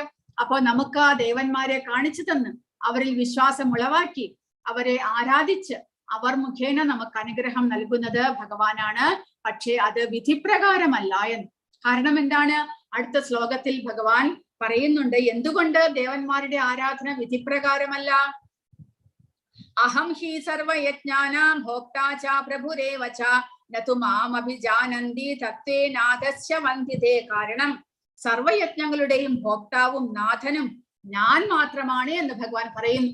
നമ്മൾ ആരാധിക്കണമെങ്കിൽ അത് ഭഗവാനെ മാത്രമേ ആരാധിക്കാൻ പാടുള്ളൂ. കാരണം എല്ലാ യജ്ഞങ്ങളുടെയും നമ്മുടെ പ്രവർത്തനങ്ങളുടെ എല്ലാം ഭോക്താവ് അല്ലെങ്കിൽ ആസ്വാദകൻ ഭഗവാനാണ്. അപ്പോൾ നമ്മൾ ദേവന്മാർക്ക് കൊടുത്താലും അത് ഭഗവാനിലേക്കാണ് ചെന്ന് ചേരുന്നത്. പക്ഷേ നമ്മൾ നേരിട്ട് ഭഗവാനെ ആരാധിക്കാത്തത് കൊണ്ട് അത് വിധിപ്രകാരമല്ല എന്ന് പറയുന്നു ഭഗവാൻ. കാരണം ദേവന്മാർ ഒരിക്കലും ഭഗവാൻ അർപ്പിക്കാത്തത് ഒന്നും ദേവന്മാർ സ്വീകരിക്കുകയില്ല. നമ്മൾ ദേവന്മാർക്ക് അർപ്പിച്ചാലും അത് ദേവന്മാർ ഭഗവാൻ അർപ്പിക്കുന്നു. ഭഗവാന്റെ പ്രസാദം മാത്രമേ ദേവന്മാർ സ്വീകരിക്കുകയുള്ളൂ. കാരണം എന്താണ്? അവർക്കറിയാം ഭഗവാന്റെ പൊസിഷൻ എന്താണ് എന്ന്. അവരുടെ എല്ലാം നാഥനാണ് ഭഗവാൻ എന്നവർക്കറിയാം. അതുകൊണ്ട് അവർ ഭഗവാന്റെ ഇച്ഛപ്രകാരമേ നടക്കുകയുള്ളൂ. അപ്പോൾ നമ്മൾ അവരെ ആരാധിക്കുകയാണെങ്കിൽ അത് ഭഗവാനെ ആരാധിക്കുന്നതിന് പകരം നമ്മൾ ദേവന്മാരെ ആരാധിക്കുമ്പോൾ അത് വിധിപ്രകാരമല്ല. കാരണം സർവയജ്ഞങ്ങളുടെയും ഭോക്താവും നാഥനും ഞാൻ മാത്രമാണ്. അതുകൊണ്ട് എന്റെ ഈ യഥാർത്ഥ ദിവ്യ പ്രകൃതിയെ മനസ്സിലാക്കാത്തവർക്ക് വീഴ്ചയാണ് ഫലം. വീഴ്ച എന്ന് പറഞ്ഞാൽ അവർ അധപ്പതിക്കുന്നു എന്ന്. കാരണം നമ്മൾ ഭഗവാനെ ആരാധിക്കുമ്പോൾ മാത്രമേ ആ ആരാധന പൂർത്തിയാകുന്നുള്ളൂ, നമ്മുടെ ലക്ഷ്യത്തിലേക്ക് നമ്മളെ കൊണ്ടുപോകുന്നുള്ളൂ, ജന്മമൃത്യു പരമ്പരയിൽ നിന്ന് മുക്തി തരുന്നുള്ളൂ. പക്ഷെ ദേവന്മാരെ ആരാധിച്ചാൽ നമുക്ക് വീണ്ടും ക്ഷീണേ പുണ്യേ മർത്യലോകം വിശന്തി, നമുക്ക് വീണ്ടും ജന്മമൃത്യു ജരാവ്യാധി ദുഃഖ ദോഷാന ദർശനം എന്ന ആ മൃത്യു പരമ്പരയിലേക്ക് നമുക്ക് വീണ്ടും വരേണ്ടി വരും. നമുക്ക് ഇവിടെ നിന്ന് മോചനം സാധ്യമല്ല. യാന്തി ദേവവ്രതാ ദേവാൻ പിതൃൻ യാന്തി പിതൃവ്രതാഹ ഭൂതാനി യാന്തി ഭൂതേജ്യ യാന്തി മതിയാചിനോപിമാം. ദേവന്മാരെ ആരാധിക്കുന്നവർ ദേവന്മാരോടൊപ്പം ജനിക്കും, പിതൃപൂജകർ പിതൃക്കളോടൊപ്പം ജനിക്കും, ഭൂതപ്രേതാദികളെ ഉപാസിക്കുന്നവരാകട്ടെ അവരോടൊപ്പമാവും ജനിക്കുക. എന്നെ ആരാധിക്കുന്ന ഭക്തന്മാർ എന്നോടൊപ്പം ജീവിക്കും. അപ്പോൾ നമ്മൾ ഭഗവാനെ ആരാധിക്കുകയാണെങ്കിൽ ഭഗവാനോടൊപ്പം അദ്ദേഹത്തിന്റെ ധാമത്തിലേക്ക് നമുക്ക് പോകുവാൻ സാധിക്കും. അപ്പോൾ എങ്ങനെ ഭഗവാനെ ആരാധിക്കണം? ഭഗവാൻ പറഞ്ഞു തരുന്നു. പത്രം പുഷ്പം ഫലം തോയം യോമേ ഭക്തിയാ പ്രയച്ഛതി തദഹം ഭക്തി ഉപഹൃതം അസ്നാമി പ്രയതാത്മനഃ. സ്നേഹത്തോടും ഭക്തിയോടും കൂടി ഒരാൾ എനിക്ക് അർപ്പിക്കുന്നത് എന്തും, ഇലയോ പൂവോ ഫലമോ ജലമോ ആകട്ടെ, ഞാനത് സ്വീകരിക്കും. അപ്പോൾ അധികം ഒന്നും ഭഗവാൻ പറയുന്നില്ല, വളരെ വിലപിടിപ്പുള്ളതൊന്നും ഭഗവാൻ പറയുന്നില്ല. എല്ലാവർക്കും എളുപ്പം സമ്പാദിക്കാൻ സാധിക്കുന്ന കാര്യങ്ങളാണ് ഭഗവാൻ പറയുന്നത്. ഒരു ഇലയോ പൂവോ ജലമോ അല്ലെങ്കിൽ ഫലമോ, ഇത് നാലും നമുക്ക് ഇവിടെ നിന്നും നമുക്ക് കരസ്ഥമാക്കാൻ സാധിക്കുന്നതാണ്. നമ്മുടെ വീടുകളിൽ തന്നെ നമുക്ക് ഉണ്ടാക്കാൻ സാധിക്കുന്നതാണ്. അപ്പോൾ ഒരു സാധാരണ ഒരു മനുഷ്യനും കൂടെ ചെയ്യാൻ സാധിക്കുന്ന ആരാധനയാണ് ഭഗവാൻ പറയുന്നത്. ഭഗവാൻ ഇത്രമാത്രം അർപ്പിച്ചാൽ മതി. പക്ഷേ അതിന്റെ പുറകെ എന്തുണ്ടാകണം? ഭക്തി. തദഹം ഭക്തി ഉപഹൃതം, ഭക്തിയോടുകൂടി നമ്മൾ അർപ്പിക്കണം. ഇത് ഭഗവാനെ അറിഞ്ഞുകൊണ്ട്, ഭഗവാനാണ് എല്ലാത്തിന്റെയും ഉറവിടവും നിയന്താവും നമ്മുടെ എല്ലാം സംരക്ഷകനും നമ്മുടെ പിതാവും ഭഗവാനാണ് എന്ന് മനസ്സിലാക്കിക്കൊണ്ട് അറിഞ്ഞുകൊണ്ട് അദ്ദേഹത്തോട് ഭക്തിപൂർവം നമ്മൾ അത് സമർപ്പിക്കുകയാണെങ്കിൽ അസ്നാമി എന്ന് ഭഗവാൻ പറയുന്നു, ഞാനത് സ്വീകരിക്കും. പ്രിയതാത്മനഃ, നമ്മൾ ഭക്തിയോടുകൂടി അർപ്പിക്കുന്നതാണ്. ആ ഭക്തിയുടെ പ്രതിഫലമായിട്ട് ഭഗവാൻ അത് സ്വീകരിക്കുന്നു. നമുക്ക് അത് പ്രസാദമായിട്ട് ലഭിക്കുന്നു. ഭഗവാന്റെ കരുണ, ഭഗവാന്റെ അനുഗ്രഹം ആ പ്രസാദത്തിൽ ഉണ്ടാകുന്നു. അത് സ്വീകരിച്ച് നമുക്ക് സ്വയം പരിശുദ്ധരാകുവാനും സാധിക്കുന്നു. അപ്പോൾ വളരെ എളുപ്പത്തിൽ നമ്മൾ സന്തോഷത്തോടു കൂടി നമുക്ക് ചെയ്യാവുന്ന കാര്യങ്ങളാണ് ഭഗവാൻ പറഞ്ഞിരിക്കുന്നത്. ശാശ്വത ആനന്ദം അനുഭവിക്കാവുന്ന അക്ഷയമായ ആനന്ദധാമത്തിൽ എത്തുന്നതിന് ബുദ്ധിമാനായ ഒരാൾ കൃഷ്ണാവബോധത്തിൽ ഉറച്ചു നിൽക്കുകയും അതീന്ദ്രിയ പ്രേമ ഭക്തിപൂർവം ഭഗവത് സേവനത്തിൽ ഏർപ്പെടുകയുമാണ് വേണ്ടത്. ആശ്ചര്യകരമായി ഫലം നേടുന്നതിനുള്ള പ്രക്രിയ അനായാസവും പരമദരിദ്രർക്കും യാതൊരു യോഗ്യതകളില്ലാത്തവർക്ക് പോലും വിശ്വാസത്തോടെ അനുഷ്ഠിക്കാവുന്നതുമാണ്. ഭഗവാന്റെ ശുദ്ധഭക്തനായിരിക്കണം എന്നേയുള്ളൂ. ഭക്തൻ ആര് എന്നതിലും ഏത് നിലയിലുള്ളവൻ എന്നതിലും ഇക്കാര്യത്തിൽ പ്രസക്തിയില്ല. ഒരു ഇലയോ പഴമോ അല്പം ജലമോ നിഷ്കപടമായ സ്നേഹത്തോടെ ഭഗവാന് സമർപ്പിക്കുക. അവിടുന്ന് അത് സന്തോഷത്തോടെ കൈക്കൊള്ളും. ഇത് നിഷ്പ്രയാസം ചെയ്യാവുന്നതാണ്. അപ്പോൾ അധികം ഒന്നും ഭഗവാൻ ചോദിക്കുന്നില്ല. പ്രേമപൂർവമായ സേവനം മാത്രമേ കൃഷ്ണൻ ആവശ്യപ്പെടുന്നുള്ളൂ. തന്റെ ഭക്തൻ തരുന്ന കൊച്ചു പൂവും കൂടി അദ്ദേഹം സ്വീകരിക്കും. ഭക്തിയില്ലാത്തവന്റെ ഒരു ഉപഹാരവും അദ്ദേഹം കൈക്കൊള്ളുകയുമില്ല. കാരണം എന്താണ്? അദ്ദേഹത്തിന് മറ്റാരുടെയും ഒന്നും തന്നെ ആവശ്യമില്ല. അദ്ദേഹം സ്വയം ആത്മാരാമനാണ്, സ്വരാട്ടാണ് അദ്ദേഹം. എല്ലാം അദ്ദേഹത്തിൻ്റെതാണ്. അദ്ദേഹത്തിന് ഒന്നും ആവശ്യമില്ല. പിന്നെയും അദ്ദേഹം നമ്മോട് ചോദിക്കുന്നത് എന്തിനാണ്? കാരണം നമ്മൾ അദ്ദേഹത്തിന് നൽകിയാൽ മാത്രമേ, ആ ഒരു മനസ്സ് നമ്മിൽ ഉണ്ടായാൽ മാത്രമേ നമ്മുടെ കർമ്മഫലത്തെ നമുക്ക് നീക്കുവാൻ സാധിക്കുകയുള്ളൂ. അല്ലാതെ സാധ്യമല്ല. നമ്മൾ സ്വാർത്ഥരായി എല്ലാം എന്റേത് എന്റേത് എന്ന് പറഞ്ഞുകൊണ്ട് നമ്മൾ വെച്ചുകൊണ്ടിരുന്നാൽ അത് നമ്മുടെ കർമ്മഫലത്തെ വർദ്ധിപ്പിക്കും. അതുകൊണ്ട് ഭഗവാന് സമർപ്പിക്കാനുള്ള ഒരു മനസ്സ് നമ്മിൽ ഉണ്ടാകണം. ആ മനസ്സുണ്ടാകുവാൻ വേണ്ടിയിട്ടാണ് ഭഗവാൻ ഇങ്ങനെ പറയുന്നത്. നമ്മുടെ കർമ്മഫലത്തെ, പാപകർമ്മഫലത്തെ ഇല്ലാതാക്കി നമുക്ക് എത്രയും പെട്ടെന്ന് ഭഗവാന്റെ ധാമത്തിലേക്ക് പോകുവാനുള്ള ഒരു വഴിയാണ് ഭഗവാൻ പറഞ്ഞു തരുന്നത്. ആ ഭഗവാന് സമർപ്പണ മനോഭാവത്തോടു കൂടി, ഭക്തിയോടുകൂടി നമ്മൾ ഭഗവാനെ എന്ത് സമർപ്പിച്ചാലും അതുവഴി നമ്മുടെ കർമ്മഫലങ്ങളെ ഭഗവാൻ ഇല്ലാതാക്കുന്നു. അതിനു വേണ്ടിയിട്ടാണ് അദ്ദേഹം ഇങ്ങനെ നമ്മളോട് പറയുന്നത്. ഭഗവാൻ സ്വയം നമ്മളെ ഉപദേശിക്കുകയാണ്. നമ്മൾ ഇങ്ങനെയെല്ലാം ചെയ്താൽ നമുക്ക് ഇവിടെ നിന്ന് മുക്തി ലഭിക്കും. അപ്പോൾ നമ്മുടെ കടമ ആ ഭഗവാന്റെ ഉപദേശങ്ങളെ സ്വീകരിച്ച് അതുവഴി അങ്ങനെ ഒരു പ്രവർത്തനത്തിൽ, ഭക്തിയുത സേവനത്തിൽ ഏർപ്പെട്ട് നമ്മൾ ആ ഭഗവാന്റെ ഭക്തിയോടുകൂടി ആ ഭഗവാന്റെ ധാമത്തിലേക്ക് പോകാനുള്ള വഴി നമ്മൾ ആലോചിക്കണം എന്നുള്ളതാണ്. ശ്രീകൃഷ്ണ ഭഗവാൻ തന്നെയാണ് ആദിമനായ പ്രഭു. യജ്ഞങ്ങളുടെ എല്ലാം ഏകലക്ഷ്യവും അദ്ദേഹം തന്നെ. അപ്പോൾ ഭഗവാൻ ലളിതമായ സസ്യാഹാരങ്ങൾ ഉണ്ടാക്കി ഭഗവാൻ കൃഷ്ണന്റെ വിഗ്രഹത്തിനോ ചിത്രത്തിനോ മുന്നിൽ വെച്ച് നിവേദിക്കുകയും നമസ്കരിക്കുകയും ആ വിനയ ഉപഹാരം കൈക്കൊള്ളാൻ അദ്ദേഹത്തോട് അപേക്ഷിക്കുകയും ചെയ്യുന്ന ഒരാൾക്ക് ജീവിതത്തിൽ പുരോഗതി ഉണ്ടാകും, ശരീരം വിശുദ്ധമാകും. സർവോപരി ഈ നിവേദ്യാർപ്പണം പ്രേമഭാവത്തോടെ ആയിരിക്കണം. കാരണം ഭഗവാൻ ഒന്നിന്റെയും ആവശ്യമില്ല എന്ന് നമ്മൾ മനസ്സിലാക്കണം. നമ്മൾ കൊടുക്കുന്നത് പ്രേമഭക്തിയോടുകൂടി ആണെങ്കിൽ മാത്രമേ അദ്ദേഹം സ്വീകരിക്കുകയുള്ളൂ. കാരണം നമ്മൾ ഉണ്ടാക്കുന്ന വസ്തുക്കളെ അല്ല അദ്ദേഹത്തിന് ആവശ്യം. പിന്നെയോ അതിന്റെ പുറകിലുള്ള ഭക്തി, ഭഗവാന് സമർപ്പിക്കണം എന്നുള്ള നമ്മുടെ ഒരു സമർപ്പണ മനോഭാവം, അതാണ് അദ്ദേഹത്തിന് ആവശ്യമായിട്ട് ഉള്ളത്. അപ്പോൾ ഇവിടെ കാണാം, നമ്മൾക്ക് അതിന് ഉദാഹരണം കൊടുത്തിരിക്കുന്നത് കുചേലൻ. അദ്ദേഹത്തിന് പരമദരിദ്രനായിരുന്നു അദ്ദേഹത്തിന്റെ ഭാര്യ തന്റെ അയൽവാസികളിൽ നിന്ന് ഇരന്ന് വാങ്ങിയ ഒരു സ്വല്പം അവിലാണ് അദ്ദേഹം ഭഗവാന് നിവേദിച്ചത്. പക്ഷേ ഭഗവാൻ അത് സ്വീകരിച്ച് അദ്ദേഹത്തിന് വളരെ ഇന്ദ്രനേക്കാളും ഉയർന്ന ഐശ്വര്യത്തെ പ്രദാനം ചെയ്തു. ശബരി സ്വയം കടിച്ചു നോക്കിയിട്ട് മധുരമുണ്ടോ എന്ന് നോക്കിയിട്ടാണ് ഭഗവാന് സമർപ്പിച്ചത് പഴങ്ങൾ. പക്ഷെ ഭഗവാൻ അതിൽ ഒരിക്കലും ഒരു തെറ്റ് കണ്ടെത്തിയില്ല. കാരണം ആ ശബരിയുടെ ഭക്തിയെയാണ് ഭഗവാൻ സ്വീകരിച്ചത് എന്ന്. മൂന്നാമത്തെ ചിത്രത്തിൽ കൊടുത്തിരിക്കുന്നത് വിതുരർ. ഭഗവാൻ ദൂതിന് വേണ്ടിയിട്ട് കൗരവരുടെ സഭയിലേക്ക് പോയപ്പോൾ വിതുരരുടെ വീട്ടിലാണ് അദ്ദേഹം തങ്ങിയത്. വിതുരരുടെ ഭാര്യ ഭഗവാനെ കണ്ട സന്തോഷത്തിൽ, ആ ഒരു പ്രേമത്തിൽ എന്ത് ചെയ്തു? ഭഗവാന് പഴങ്ങൾ സമർപ്പിക്കുകയാണ്. പക്ഷെ ആ പഴത്തിന്റെ തൊലിയാണ് പഴത്തിന്റെ തൊലി ഉരിഞ്ഞിട്ട് പഴം ദൂരെ കളഞ്ഞിട്ട് ആ ഭഗവാൻ ആ പഴത്തിന്റെ തൊലി സമർപ്പിക്കുന്നു. കാരണം അവർ ഭഗവാന്റെ മുന്നിൽ എല്ലാം മറന്നു. താൻ എന്താണ് ചെയ്യുന്നത് എന്നുള്ള ബോധം കൂടി അവർക്കില്ല. അത്രയ്ക്ക് പ്രേമം ഭക്തിയായിരുന്നു ഭഗവാനോട്. പക്ഷേ ഭഗവാൻ അതിലൊന്നും തെറ്റു കണ്ടില്ല. വിതുരർ നോക്കുമ്പോൾ ഭഗവാൻ ആ തന്റെ ഭാര്യ സമർപ്പിക്കുന്ന തൊലി സന്തോഷത്തോടു കൂടി കഴിക്കുന്നതാണ് കാണുന്നത്. നാലാമത്തെ ചിത്രത്തിൽ ഗജേന്ദ്രമോക്ഷം. ഗജേന്ദ്രൻ തന്റെ ആ ആർത്തനായ അവസ്ഥയിൽ, ക്ഷീണമായ അവസ്ഥയിൽ ആ ഭഗവാനെ കാണുന്നതും ആ തടാകത്തിൽ ഉണ്ടായിരുന്ന ഒരു പൂവെടുത്ത് ഭഗവാന് സമർപ്പിക്കുന്നു. അത് ഭഗവാൻ സ്വീകരിക്കുന്നു. അപ്പോൾ നമ്മൾ ഭക്തിയോടുകൂടി, പ്രേമഭാവനയോടുകൂടി ഭഗവാൻ എന്ത് സമർപ്പിക്കുന്നുവോ അത് അദ്ദേഹം തീർച്ചയായിട്ടും സ്വീകരിക്കുമെന്ന് ഇവിടെ പറയുന്നു. ഇവിടെ പ്രഭുപാദ സ്വയം ഭഗവാന് ആഹാരം പാകം ചെയ്ത് അത് സമർപ്പിക്കുന്നതാണ് കാണുന്നത്. ഭഗവാൻ ഇങ്ങനെ പ്രത്യേകമായിട്ടുള്ള ശുദ്ധമായ ഒരു പ്ലേറ്റോ ഗ്ലാസുകളോ കിണ്ണങ്ങളോ എല്ലാം വാങ്ങിച്ചിട്ട് നമ്മൾ അതിനെ ഭഗവാന് മാത്രം ഉപയോഗിക്കാനായിട്ടുള്ള ആ ഒരു പ്ലേറ്റും ഗ്ലാസുകളും നമ്മൾ കരുതിയിട്ട് അശുദ്ധമാകാത്തത് നമ്മൾ കരുതി അതിൽ ഭഗവാനുള്ള നിവേദ്യം സമർപ്പിക്കണം. ഒരു തുളസി ഇല അതിന്റെ മീതെ ഇടണം. കാരണം ഭഗവാൻ തുളസിയോട് വളരെ പ്രീതിയാണ്. അപ്പോൾ നമ്മൾ എത്രമാത്രം അശുദ്ധരും നമ്മുടെ ഹൃദയം പവിത്രമായിട്ടില്ലെങ്കിലും ആ തുളസിയോട് കൂടി സമർപ്പിച്ച ആ നിവേദ്യത്തെ ഭഗവാൻ സ്വീകരിക്കുന്നു. കാരണം ഭഗവാൻ ആദ്യം കാണുന്നത് ആ ഭഗവാന്റെ ഭക്തയായ തുളസിയെയാണ്.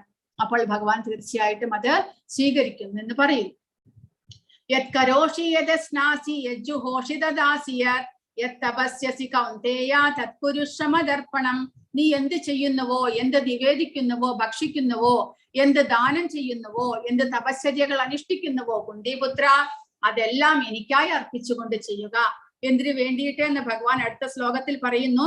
ശുഭാശുഭഫലൈരേവം മോക്ഷസേ കർമ്മബന്ധനൈഹി സന്യാസയോഗയുക്താത്മാ വിമുക്തോ മാമുപൈഷ്യസി.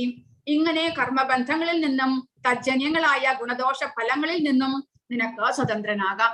അതായത് നമ്മൾ എന്ത് പ്രവർത്തനങ്ങൾ ചെയ്യുന്നുവോ, എന്ത് നിവേദിക്കുന്നുവോ, അതായത് എന്ത് ഭക്ഷിക്കുന്നുവോ, എന്ത് ദാനം ചെയ്യുന്നുവോ, എന്ത് തപശ്ചര്യകൾ അനുഷ്ഠിക്കുന്നുവോ, എന്ത് വ്രതങ്ങൾ അനുഷ്ഠിക്കുന്നുവോ, അതെല്ലാം ഭഗവാന്റെ പ്രീതിക്കായിക്കൊണ്ട് നമ്മൾ ചെയ്യുകയാണെങ്കിൽ, ഭഗവാന്റെ പ്രീതിക്കായിക്കൊണ്ട് നമ്മൾ ദാനം ചെയ്യുക, ഭഗവാൻ അർപ്പിച്ച നിവേദ്യം നമ്മൾ ഭക്ഷിക്കുക, നമ്മുടെ കർമ്മങ്ങളെല്ലാം ഭഗവാന്റെ സന്തോഷത്തിനായിക്കൊണ്ട് ചെയ്യുക. അങ്ങനെ ചെയ്യുമ്പോൾ എന്ത് സംഭവിക്കുന്നു? ആ ഗുണദോഷ ഫലങ്ങളിൽ നിന്ന്, കർമ്മബന്ധത്തിൽ നിന്ന് നമുക്ക് മോചനം നേടുവാൻ സാധിക്കും എന്ന് പറയുന്നു ഭഗവാൻ. കാരണം ആ ഭഗവാൻ അർപ്പിച്ച് ചെയ്യുന്നത് കൊണ്ട് ഭഗവാന്റെ അനുഗ്രഹത്താൽ ആ കർമ്മബന്ധത്തിൽ നിന്ന് നമുക്ക് മോചിതരാകുവാൻ സാധിക്കും. പരിത്യാഗം എന്ന തത്വം ഉൾക്കൊണ്ട് എന്നിൽ മനസ്സുറപ്പിച്ച് വിമുക്തനായി നിനക്ക് എന്നെ പ്രാപിക്കാം. അങ്ങനെ നമുക്ക് ആ കർമ്മഫലത്തെ ഇല്ലാതാക്കി പരിശുദ്ധനായി ഭഗവാനെ ധാമം പ്രാപിക്കാമെന്ന് ഭഗവാൻ ഇവിടെ പറയുന്നു. സമോഹം സർവഭൂതേഷു നമേ ദേശോസ്തി ന പ്രിയഃ ഏ ഭജന്തി തു മാം ഭക്ത്യാ മയി തേ തേഷു ചാപ്യഹം. അപ്പോൾ ഭഗവാൻ ഇവിടെ എല്ലാ ശ്ലോകങ്ങളിലും ഭഗവാൻ അർപ്പിക്കുന്ന ഭഗവാന്റെ ഭക്തന്മാരെ കുറിച്ച് മാത്രം പറയുമ്പോൾ നമ്മൾ വിചാരിക്കരുത് ഭഗവാന് ഭക്തന്മാരുടെ പക്ഷപാതമുണ്ടോ എന്ന്. ഉണ്ട് എന്നിവിടെ ഭഗവാൻ പറയുന്നു. കാരണം ഭഗവാൻ എല്ലാവരും ഒരുപോലെയാണെങ്കിലും ഭഗവാൻ പറയുന്നു, ഭഗവാനെ ഏ ഭജന്തി തു മാം ഭക്തിയാ, എന്നെ ഭക്തിയോടെ ഉപാസിക്കുന്നവരോട് എനിക്ക് കുറച്ച് മയീതേ തേഷു ചാപ്യഹം, അവർ എന്നിലും ഞാൻ അവരിലും വസിക്കുന്നു. അത് തീർച്ചയായിട്ടും അങ്ങനെ ഉണ്ടായിരിക്കും. ഒരാൾ ആ ഒരു ക്ലാസ്സിലെ ടീച്ചർ ആയിക്കൊള്ളട്ടെ, എല്ലാ കുട്ടികളോടും സമഭാവനയോടുകൂടി പെരുമാറുമെങ്കിലും തന്റെ മക്കളോട് അവർക്ക് കുറച്ച് കൂടുതൽ വാത്സല്യവും സ്നേഹവും ഉണ്ടാകും. അതുപോലെ ഒരു ഭക്തൻ ഭഗവാനെ തന്റെ പിതാവായിട്ട് കരുതി അദ്ദേഹത്തെ സ്നേഹപൂർവ്വം സേവിക്കുമ്പോൾ, സാധാരണ ഒരു മനുഷ്യൻ ഭഗവാനെ അറിയാതെ ഭഗവാനെ സേവിക്കാതിരിക്കുന്ന ഒരാളെ അപേക്ഷിച്ച് ഭഗവാൻ ആ ഭക്തനോട് കൂടുതൽ താല്പര്യമുണ്ടാകും. അത് സാധാരണയാണ്. അതാണ് ഭഗവാൻ പറയുന്നത്, എനിക്ക് ആരോടും അസൂയയുമില്ല, പക്ഷപാതവും ഇല്ല, എല്ലാവരോടും സമഭാവനയാണ് എനിക്കുള്ളത്. പക്ഷേ ഭക്തിപുരസരം ആരാണോ എന്നെ സേവിക്കുന്നത് അയാൾ എന്റെ സുഹൃത്തും ഞാൻ അയാളുടെ സുഹൃത്തുമാണ്, അവൻ എന്നിൽ അധിവസിക്കുന്നു. അതായത് നമ്മളുടെ മൃഗങ്ങളോടും പക്ഷികളോടും എല്ലാം ഭഗവാൻ എല്ലാവരോടും സമഭാവനയോടെ പെരുമാറുന്നെങ്കിലും ഒരാൾ മൃഗമോ പക്ഷിയോ ആകണമെങ്കിൽ ഭഗവാന്റെ ആ ഉപദേശങ്ങളെ സ്വീകരിക്കാതെ സ്വന്തം ഇഷ്ടപ്രകാരം ആസുര സ്വഭാവത്തോടു കൂടി പ്രവർത്തിക്കുന്നത് കൊണ്ടാണ് അങ്ങനെ അധപ്പതിക്കുന്നത്. അപ്പോൾ അവരെ അവരുടെ കർമ്മഫലത്തിനനുസരിച്ച് ജീവിക്കാൻ ഭഗവാൻ വിടുന്നു. ഭഗവാൻ ഉപദേശിക്കുന്നുണ്ട്, ഭഗവാന്റെ ഉപദേശം ആചാര്യന്മാർ മുഖേന നമുക്ക് ലഭിക്കുന്നുണ്ട്. എങ്കിലും നമ്മൾ അത് സ്വീകരിക്കാതെ തന്റെ ഇഷ്ടപ്രകാരം നമ്മൾ ജീവിക്കുമ്പോൾ ഭഗവാൻ അവരോട് പ്രത്യേക കരുണയൊന്നും കാണിക്കുന്നില്ല, എല്ലാവരെയും ഒരുപോലെ കാണുന്നു. പക്ഷേ ഒരു ഭക്തൻ ആ ഭഗവാന്റെ ഉപദേശം സ്വീകരിച്ച് അതുവഴി ഭഗവാനെ സേവിക്കുമ്പോൾ ഭഗവാൻ അദ്ദേഹത്തോട് പ്രത്യേകമായ കരുണ കാണിക്കുന്നു. അഭിചേ സുദുരാചാരോ ഭജതേ മാമനന്യഭാഗ് സാധുരേവ സമന്തവ്യഃ സമ്യക് വ്യവസിതോ ഹി സഹ ക്ഷിപ്രം ഭവതി ധർമാത്മാ ശശ്വച്ഛാന്തിം നിഗച്ഛതി കൗന്ദേയ പ്രതിജാനീഹി നമേ ഭക്തഃ പ്രണശ്യതി. അപ്പോൾ ഒരു ഭക്തൻ, ഭഗവാൻ ഇവിടെ പറയുന്നത്, ഒരു ഭക്തൻ അദ്ദേഹം ഭഗവാന്റെ സേവകൾ ചെയ്യുന്നുണ്ടെങ്കിലും ചിലപ്പോൾ എന്തെങ്കിലും തെറ്റിപ്പറ്റിപ്പോകാം. മനുഷ്യനാണ്, മനുഷ്യ സഹജമായ പ്രവർത്തനങ്ങളാണ് ചെയ്യുന്നത്. ഭഗവാന്റെ സേവകൾ ചെയ്യുന്നുണ്ടെങ്കിലും അതിനോടൊപ്പം തന്റെ കർത്തവ്യവും അനുഷ്ഠിക്കേണ്ടതായിട്ട് വരുന്നു. അപ്പോൾ അങ്ങനെയുള്ളപ്പോൾ എന്തെങ്കിലും ഒരു തെറ്റ് അയാളുടെ പക്കൽ നിന്ന് വന്നു കഴിഞ്ഞാലും അയാളെ ഒരിക്കലും തെറ്റായി വിചാരിക്കരുത്. നമ്മൾ അയാളെ സാധുവായിട്ട് തന്നെ കരുതണം. കാരണം അദ്ദേഹം ഭഗവാന്റെ സേവകൾ ചെയ്തുകൊണ്ട് വരുമ്പോൾ തന്റെ ദൃഢവിശ്വാസത്തിൽ അദ്ദേഹം ശരിയായി വർത്തിക്കുന്നു. അതായത് ഭഗവാന്റെ സേവകൾ ചെയ്തു വരുമ്പോൾ അവൻ വേഗത്തിൽ ധാർമ്മികനായി തീർന്ന് ശാശ്വതമായ ശാന്തി നേടുന്നു. എന്റെ ഭക്തന് ഒരിക്കലും നാശം സംഭവിക്കുന്നില്ല എന്ന് കുന്തിപുത്ര ഉറപ്പിച്ച് പ്രഖ്യാപിക്കൂ. കാരണം ഭഗവാന്റെ ഭക്തന്മാർ അവർ ഇടയ്ക്കെപ്പോഴെങ്കിലും എന്തെങ്കിലും തെറ്റ് കാണിച്ചു എന്ന് കണ്ടാലും അവർ ഭഗവത് ഭക്തരായതുകൊണ്ട് പെട്ടെന്ന് തന്നെ തന്റെ തെറ്റിനെ തിരുത്തുവാനായിട്ട് അവർക്ക് സാധിക്കുന്നു എന്ന് ഭഗവാൻ പറയുന്നു. കാരണം ഭഗവാൻ പറയുന്നത് എന്റെ ഭക്തന്മാർക്ക് ഒരിക്കലും നാശമില്ല. അപ്പോൾ നമ്മൾ ഭഗവാന്റെ ഭക്തരായി തീർന്നാൽ നമ്മുടെ ആ ഭഗവാന്റെ സംരക്ഷണത്തിൽ നമ്മൾ എപ്പോഴും ഉണ്ടാകും. ഇടയ്ക്ക് എപ്പോഴെങ്കിലും നമ്മുടെ കാലിടറി നമ്മൾ ഭഗവാന്റെ സേവനത്തിൽ നിന്ന് പുറത്തു വന്നു എന്ന് തോന്നിക്കഴിഞ്ഞാലും നമുക്ക് ഭഗവാനെ വിട്ട് ഒരിക്കലും മാറി നിൽക്കുവാൻ സാധ്യമല്ല. കാരണം ആ ഭഗവാൻ നമ്മളെ തിരിച്ച് അദ്ദേഹത്തിന്റെ ഭക്തിയിലേക്ക് സ്വയം വരുത്തുന്നു. കാരണം എന്താണ്, നമ്മൾ ഒരു തവണ ഭഗവാനോട് ആകൃഷ്ടരായി കഴിഞ്ഞാൽ പിന്നീട് എപ്പോഴും ഭഗവാന്റെ സംരക്ഷണം നമ്മുടെ മേലുണ്ടാകുന്നു. അതുകൊണ്ട് ഭഗവാൻ പറയുന്നത് എന്റെ ഭഗവാന്റെ ഭക്തന് ഒരിക്കലും നാശം സംഭവിക്കുന്നില്ല എന്ന്. മാം ഹി പാർത്ഥവ്യപാശ്രിത്യ യേഭിഃ സ്യുഃ പാപയോനയഃ സ്ത്രിയോ വൈശ്യാസ്തദാ ശൂദ്രാസ്തേഭി യാന്തി പരാഗതിം. ഇനി ഭഗവാൻ പറയുന്നത് ആർക്കൊക്കെ ഭഗവാനെ പ്രാപിക്കുവാൻ കഴിയും? ഇങ്ങനെയുള്ള ഭക്തിയുടെ സേവനങ്ങൾ ചെയ്യണമെന്ന് ഭഗവാൻ പറഞ്ഞു തന്നു. ആർക്കൊക്കെ അതനുസരിക്കാം? ആർക്കൊക്കെ ഭഗവാന്റെ ഭക്തിയുടെ സേവനങ്ങൾ ചെയ്യാം? എന്നെ ആശ്രയിക്കുന്നവർ അധമ കുലത്തിൽ പിറന്നവരോ സ്ത്രീകളോ കച്ചവടക്കാരോ ശൂദ്രരോ ആരായാലും ശരി പരമപദം പ്രാപിക്കും. ആർക്ക് വേണമെങ്കിലും ഒരു ഡിസ്ക്രിമിനേഷനും ഇല്ല എന്ന് ഭഗവാൻ പറയുന്നു. അയാൾ ഇന്ന ജാതിയാണ്, ബ്രാഹ്മണർക്ക് മാത്രമേ ഭഗവാനെ സേവിക്കാൻ പാടുള്ളൂ, അല്ലെങ്കിൽ ക്ഷത്രിയർക്ക് മാത്രമേ പാടുള്ളൂ, അങ്ങനെ ഒരു വ്യത്യാസമൊന്നുമില്ല. ആർക്ക് വേണമെങ്കിലും, എത്രമാത്രം അധമമായ കുലത്തിൽ ജനിച്ചവനാണെങ്കിലും എത്രമാത്രം പാപിയാണെങ്കിലും ഭഗവാന്റെ ഒരു ഭക്തന്റെ സാധു സംഗമത്തിലൂടെ നമുക്ക് ഭക്തനാകുവാനായിട്ട് സാധിക്കുന്നു. കാരണം എന്താണ്, മനുഷ്യജന്മത്തിൽ പിറന്നു കഴിഞ്ഞാൽ നമ്മൾ 3-ാമത്തെ അധ്യായത്തിൽ വായിച്ചു, ധൂമേനാഗ്നിർവൃതേ എന്ന് പറഞ്ഞു നമ്മൾ. അതായത് ആ മനുഷ്യജന്മത്തിൽ പിറന്നു കഴിഞ്ഞാൽ നമുക്ക് നമ്മുടെ ആ അജ്ഞാനം, ആ ജീവാത്മാവിനെ അജ്ഞാനം ആവരണം ചെയ്തിട്ടുണ്ടെങ്കിലും നമുക്ക് ഒരു ഗുണമുള്ളത് എന്തെന്നാൽ ആ ഭഗവാന്റെ ഭക്തരുടെ സത്സംഗമോ ഭഗവാനെ കുറിച്ച് നമ്മൾ എപ്പോഴെങ്കിലും കേൾക്കുവാൻ ഇടയായാലോ അതുവഴി നമ്മുടെ ആ ഒരു അജ്ഞാനത്തെ നീക്കി ഭഗവാന്റെ സേവനത്തിലേക്ക് നമുക്ക് ഇറങ്ങുവാൻ സാധിക്കും. ഉദാഹരണമായിട്ട് പറയുന്നത് നമ്മുടെ വാത്മീകിയുടെ കഥയാണ്. വാത്മീകി അല്ലെങ്കിൽ രത്നാകരൻ ഇതുപോലെ തന്നെ വളരെ വലിയൊരു പാപിയായിരുന്നു, വളരെ വലിയ ദുഷ്കർമ്മങ്ങൾ ചെയ്തുകൊണ്ടിരുന്ന ഒരാളായിരുന്നു. പക്ഷെ നാരദ മഹർഷിയുടെ സത്സംഗം മൂലം അദ്ദേഹത്തിന് വാത്മീകിയായിട്ട്, ഭഗവാന്റെ ഒരു ഭക്തനായിട്ട്, ഋഷിയായിട്ട് മാറുവാൻ സാധിച്ചു. അപ്പോൾ നമ്മൾ ആരാണ് എന്താണ് എന്നുള്ളതല്ല കാര്യം, പിന്നെയോ നമ്മൾ എങ്ങനെ ജീവിക്കുന്നു, നമ്മൾ ആ ഭഗവാന്റെ ഭക്തിയിലേക്ക് നമുക്ക് ഇറങ്ങുവാൻ സാധിക്കുന്നുണ്ടോ എന്നുള്ളതാണ്. അതിനുള്ള ചാൻസ് ഉണ്ട് മനുഷ്യജന്മത്തിൽ. ആരായാലും ആ ഒരു ഭക്തന്റെ സത്സംഗം ലഭിച്ചു കഴിഞ്ഞാൽ തീർച്ചയായിട്ടും നമുക്ക് ഭഗവാന്റെ സേവനത്തിലേക്ക് ഇറങ്ങുവാനായിട്ട് സാധിക്കുന്നു. കിം പുനർബ്രാഹ്മണാഃ പുണ്യ ഭക്തരാജർഷയസ്തഥാ അനിത്യമസുഖം ലോകം ഇമം പ്രാപ്യ ഭജസ്വമാം. അപ്പോൾ പുണ്യാത്മാക്കളായ ബ്രാഹ്മണരുടെയും ഭക്തരായ രാജർഷികളുടെയും കഥ പറയാനുണ്ടോ? അനിത്യവും ദുഃഖപൂർണവുമായ ഈ ലോകത്തിൽ പിറന്നവർ എന്റെ പ്രേമഭക്തി സേവന നിരതരാകുന്നു. അപ്പോൾ ആ ബ്രാഹ്മണരുടെയും ക്ഷത്രിയരുടെയും എല്ലാ വംശത്തിൽ പിറന്നവർക്ക് അവർക്ക് ജനനത്തോടുകൂടി തന്നെ, അവിടെ ജന്മം ലഭിക്കുന്നതോടുകൂടി തന്നെ ഭഗവാനെ കുറിച്ചുള്ള ആ ഒരു ഭക്തിയുടെ സേവനത്തിന്റെ ആ പരിശീലനം ലഭിക്കുന്നു. അതുകൊണ്ട് ചെറുപ്പം മുതൽക്കേ പരിശീലനം ലഭിക്കുന്നത് കൊണ്ട് അവർക്ക് വളരെ പെട്ടെന്ന് തന്നെ തങ്ങളുടെ ആ ഭക്തിയിലേക്ക് ഉയരുവാനായിട്ട്, ആ വഴിയിലൂടെ വൈഷ്ണവരായിട്ട് ഉയരുവാനായിട്ട് അവർക്ക് സാധിക്കുന്നു എന്ന്. മന്മനാഭവമദ്ഭക്തോ മദ്യാജീമാം നമസ്കുരു മാമേ വൈശസി യുക്ത്വൈവം ആത്മാനം മത്പരായണഃ.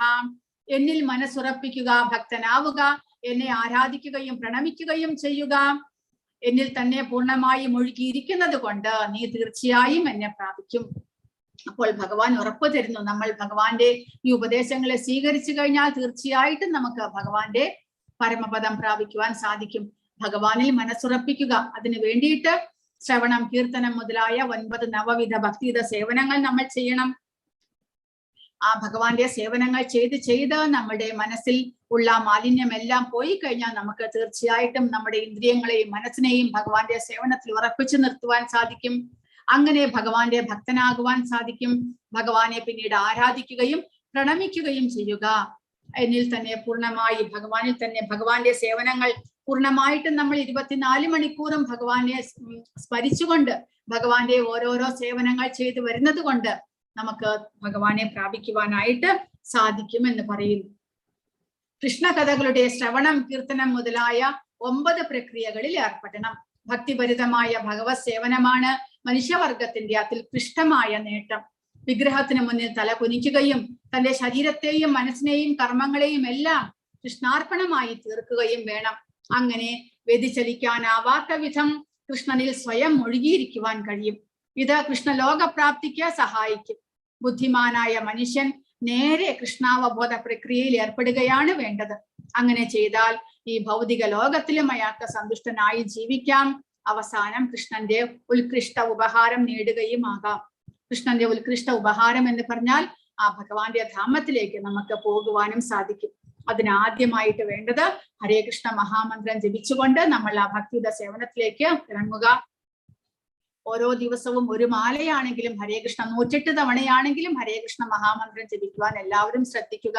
അത് ആദ്യം നമ്മുടെ ആദ്യത്തെ പടിയാണ്. ആദ്യം തുടക്കമായിട്ട് അങ്ങനെ ചെയ്യുക. അങ്ങനെ ഹരേ കൃഷ്ണ മഹാമന്ത്രം ജപിച്ച ക്രമേണ നമുക്ക് ആ ഭഗവാന്റെ ഓരോരോ ഭക്തിയുടെ സേവനത്തിലേക്ക് നമുക്ക് ആകർഷണം ക്രമേണ ഉണ്ടാകും. ആദ്യം തന്നെ ഉണ്ടാകണമെന്നില്ല. ആദ്യം ആ ഭഗവാന്റെ നാമജപം ചെയ്തുകൊണ്ട് നമ്മൾ ആ ഭക്തിയുടെ സേവനം ആരംഭിക്കുക. ഹരേ കൃഷ്ണ. ആർക്കെങ്കിലും എന്തെങ്കിലും ചോദിക്കാനോ സംശയങ്ങളോ എന്തെങ്കിലും ഉണ്ടെങ്കിൽ ചോദിക്കുക.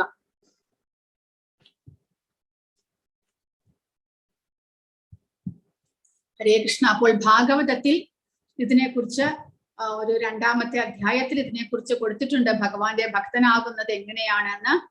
എന്റെ ധന്യമായ ലീലകളുടെ വിവരണങ്ങളിൽ ഉറച്ച വിശ്വാസം, എല്ലായ്പ്പോഴും എന്റെ മഹത്വത്തെ വാഴ്ത്തുക, എന്റെ ആരാധനയിൽ അചഞ്ചലമായ ആസക്തി, സുന്ദരമായ കൃതികളിലൂടെ എന്നെ പുകഴ്ത്തുക, എന്നോടുള്ള ഭക്തിയുടെ സേവനത്തിൽ വലുതായ ബഹുമാനം, മുഴുവൻ ശരീരത്താലും എന്നെ നമസ്കരിക്കുക, എന്റെ ഭക്തരോട് ഉത്കൃഷ്ടമായ ആരാധന ചെയ്യുക, എല്ലാ ജീവജാലങ്ങളിലും ഭഗവാൻ ഉണ്ട് എന്ന അവബോധം, സാധാരണ ശാരീരിക പ്രവർത്തനങ്ങൾ എന്റെ ഭക്തിയുടെ സേവനത്തിനായി സമർപ്പിക്കുക, എന്റെ ഗുണങ്ങളെ വാഴ്ത്തുവാനായി വാക്കുകളെ ഉപയോഗിക്കുക, മനസ്സിനെ എനിക്ക് സമർപ്പിക്കുക, ഭൗതിക ആഗ്രഹങ്ങളെ തള്ളിക്കളയുക, സമ്പത്ത് എന്റെ ഭക്തിയുടെ സേവനത്തിനായി ചിലവാക്കുക, ഭൗതിക ഇന്ദ്രിയ സുഖങ്ങളെയും സന്തോഷത്തെയും ത്യജിക്കുക, ദാനം, യജ്ഞം, ജപം, തപസ് മുതലായവ ചെയ്യേണ്ടുന്ന പ്രവർത്തികൾ എന്നെ പ്രാപിക്കാനുള്ള ഉദ്ദേശത്തോടെ ചെയ്യുക.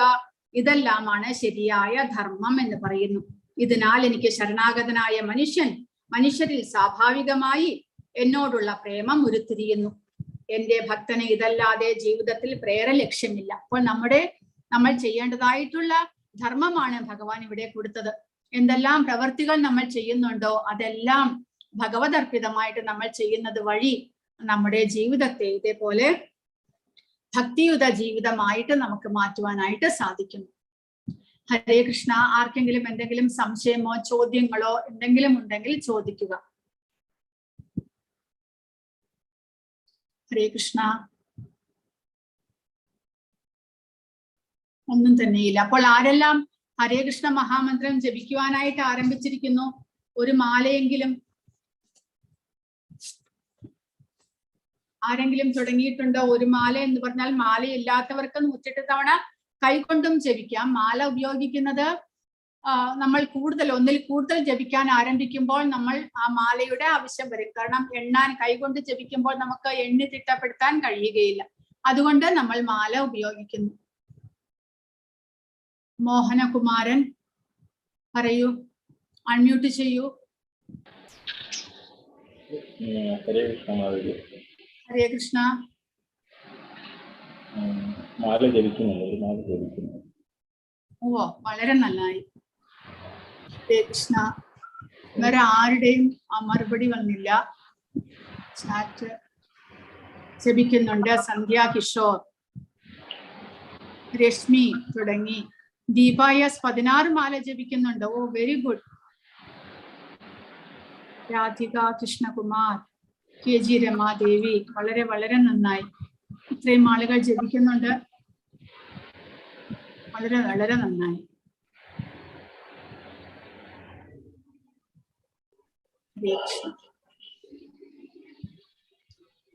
ഗീത പറയൂ, അൺമ്യൂട്ട് ചെയ്യൂ.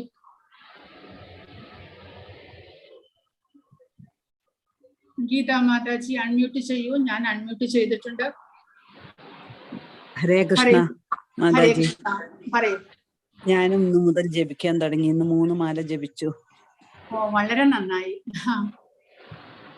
നിങ്ങൾക്ക് പെട്ടെന്ന് തന്നെ നമ്മൾ ശ്രദ്ധയോടുകൂടി ജപിക്കുകയാണെങ്കിൽ പെട്ടെന്ന് തന്നെ നമ്മിൽ മാറ്റങ്ങൾ ഉണ്ടാകുന്നത് നമുക്ക് മനസ്സിലാക്കാൻ സാധിക്കും. Okay, thank you. Hare Krishna. ഇന്ന് നല്ല ദിവസം. ഇന്ന് ഏകാദശി, ഗുരുവായൂർ ഏകാദശി, മോക്ഷത ഏകാദശി. സൗമ്യ മാതാജി അൺമ്യൂട്ട് ചെയ്തിട്ട് പറയൂ. ഹരേ കൃഷ്ണ.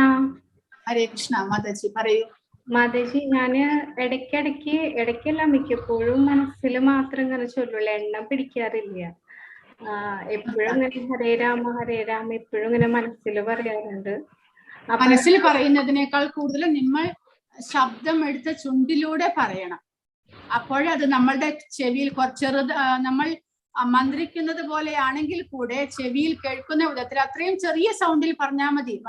മറ്റുള്ളവരൊന്നും കേൾക്കുന്ന വിധത്തിൽ പറയണമെന്നില്ല. പക്ഷെ നമ്മൾ മൂളിപ്പാട്ട് പാടില്ലേ, അപ്പോൾ ഒരു മൂളക്കം ശബ്ദം കേൾക്കും. അതുപോലെ നമ്മുടെ ചെവിയിൽ കേൾക്കുന്ന വിധത്തിൽ നമ്മൾ ശബ്ദത്തിൽ പറയണമെന്ന് പറയുന്നു. കാരണം ചെവിയിലൂടെ കേട്ട് അത് നമ്മുടെ അകത്തെ ഇന്ദ്രിയങ്ങളെ എല്ലാം ശുദ്ധീകരിക്കാനുള്ള ശക്തി അതിനുണ്ട്. അതുകൊണ്ടാണ് അങ്ങനെ പറയുന്നത്. നമ്മളിപ്പോ എണ്ണം പിടിക്കണ അങ്ങനെ ഉണ്ടോ? എണ്ണം പിടിക്കണം. കാരണം അത് നമുക്ക് ഒരു റെഗുലറായിട്ട് നമ്മൾ ചെയ്യാൻ വേണ്ടിയിട്ടാണ് അങ്ങനെ പറയുന്നത്. മിനിമം ഒരു മാലയാണെങ്കിൽ നമ്മൾ എണ്ണിയിട്ട് ചെല്ലുക. ബാക്കിയുള്ള സമയത്ത് നമ്മൾ എണ്ണാതെ ചെല്ലാം. അതിന് കുഴപ്പമില്ല.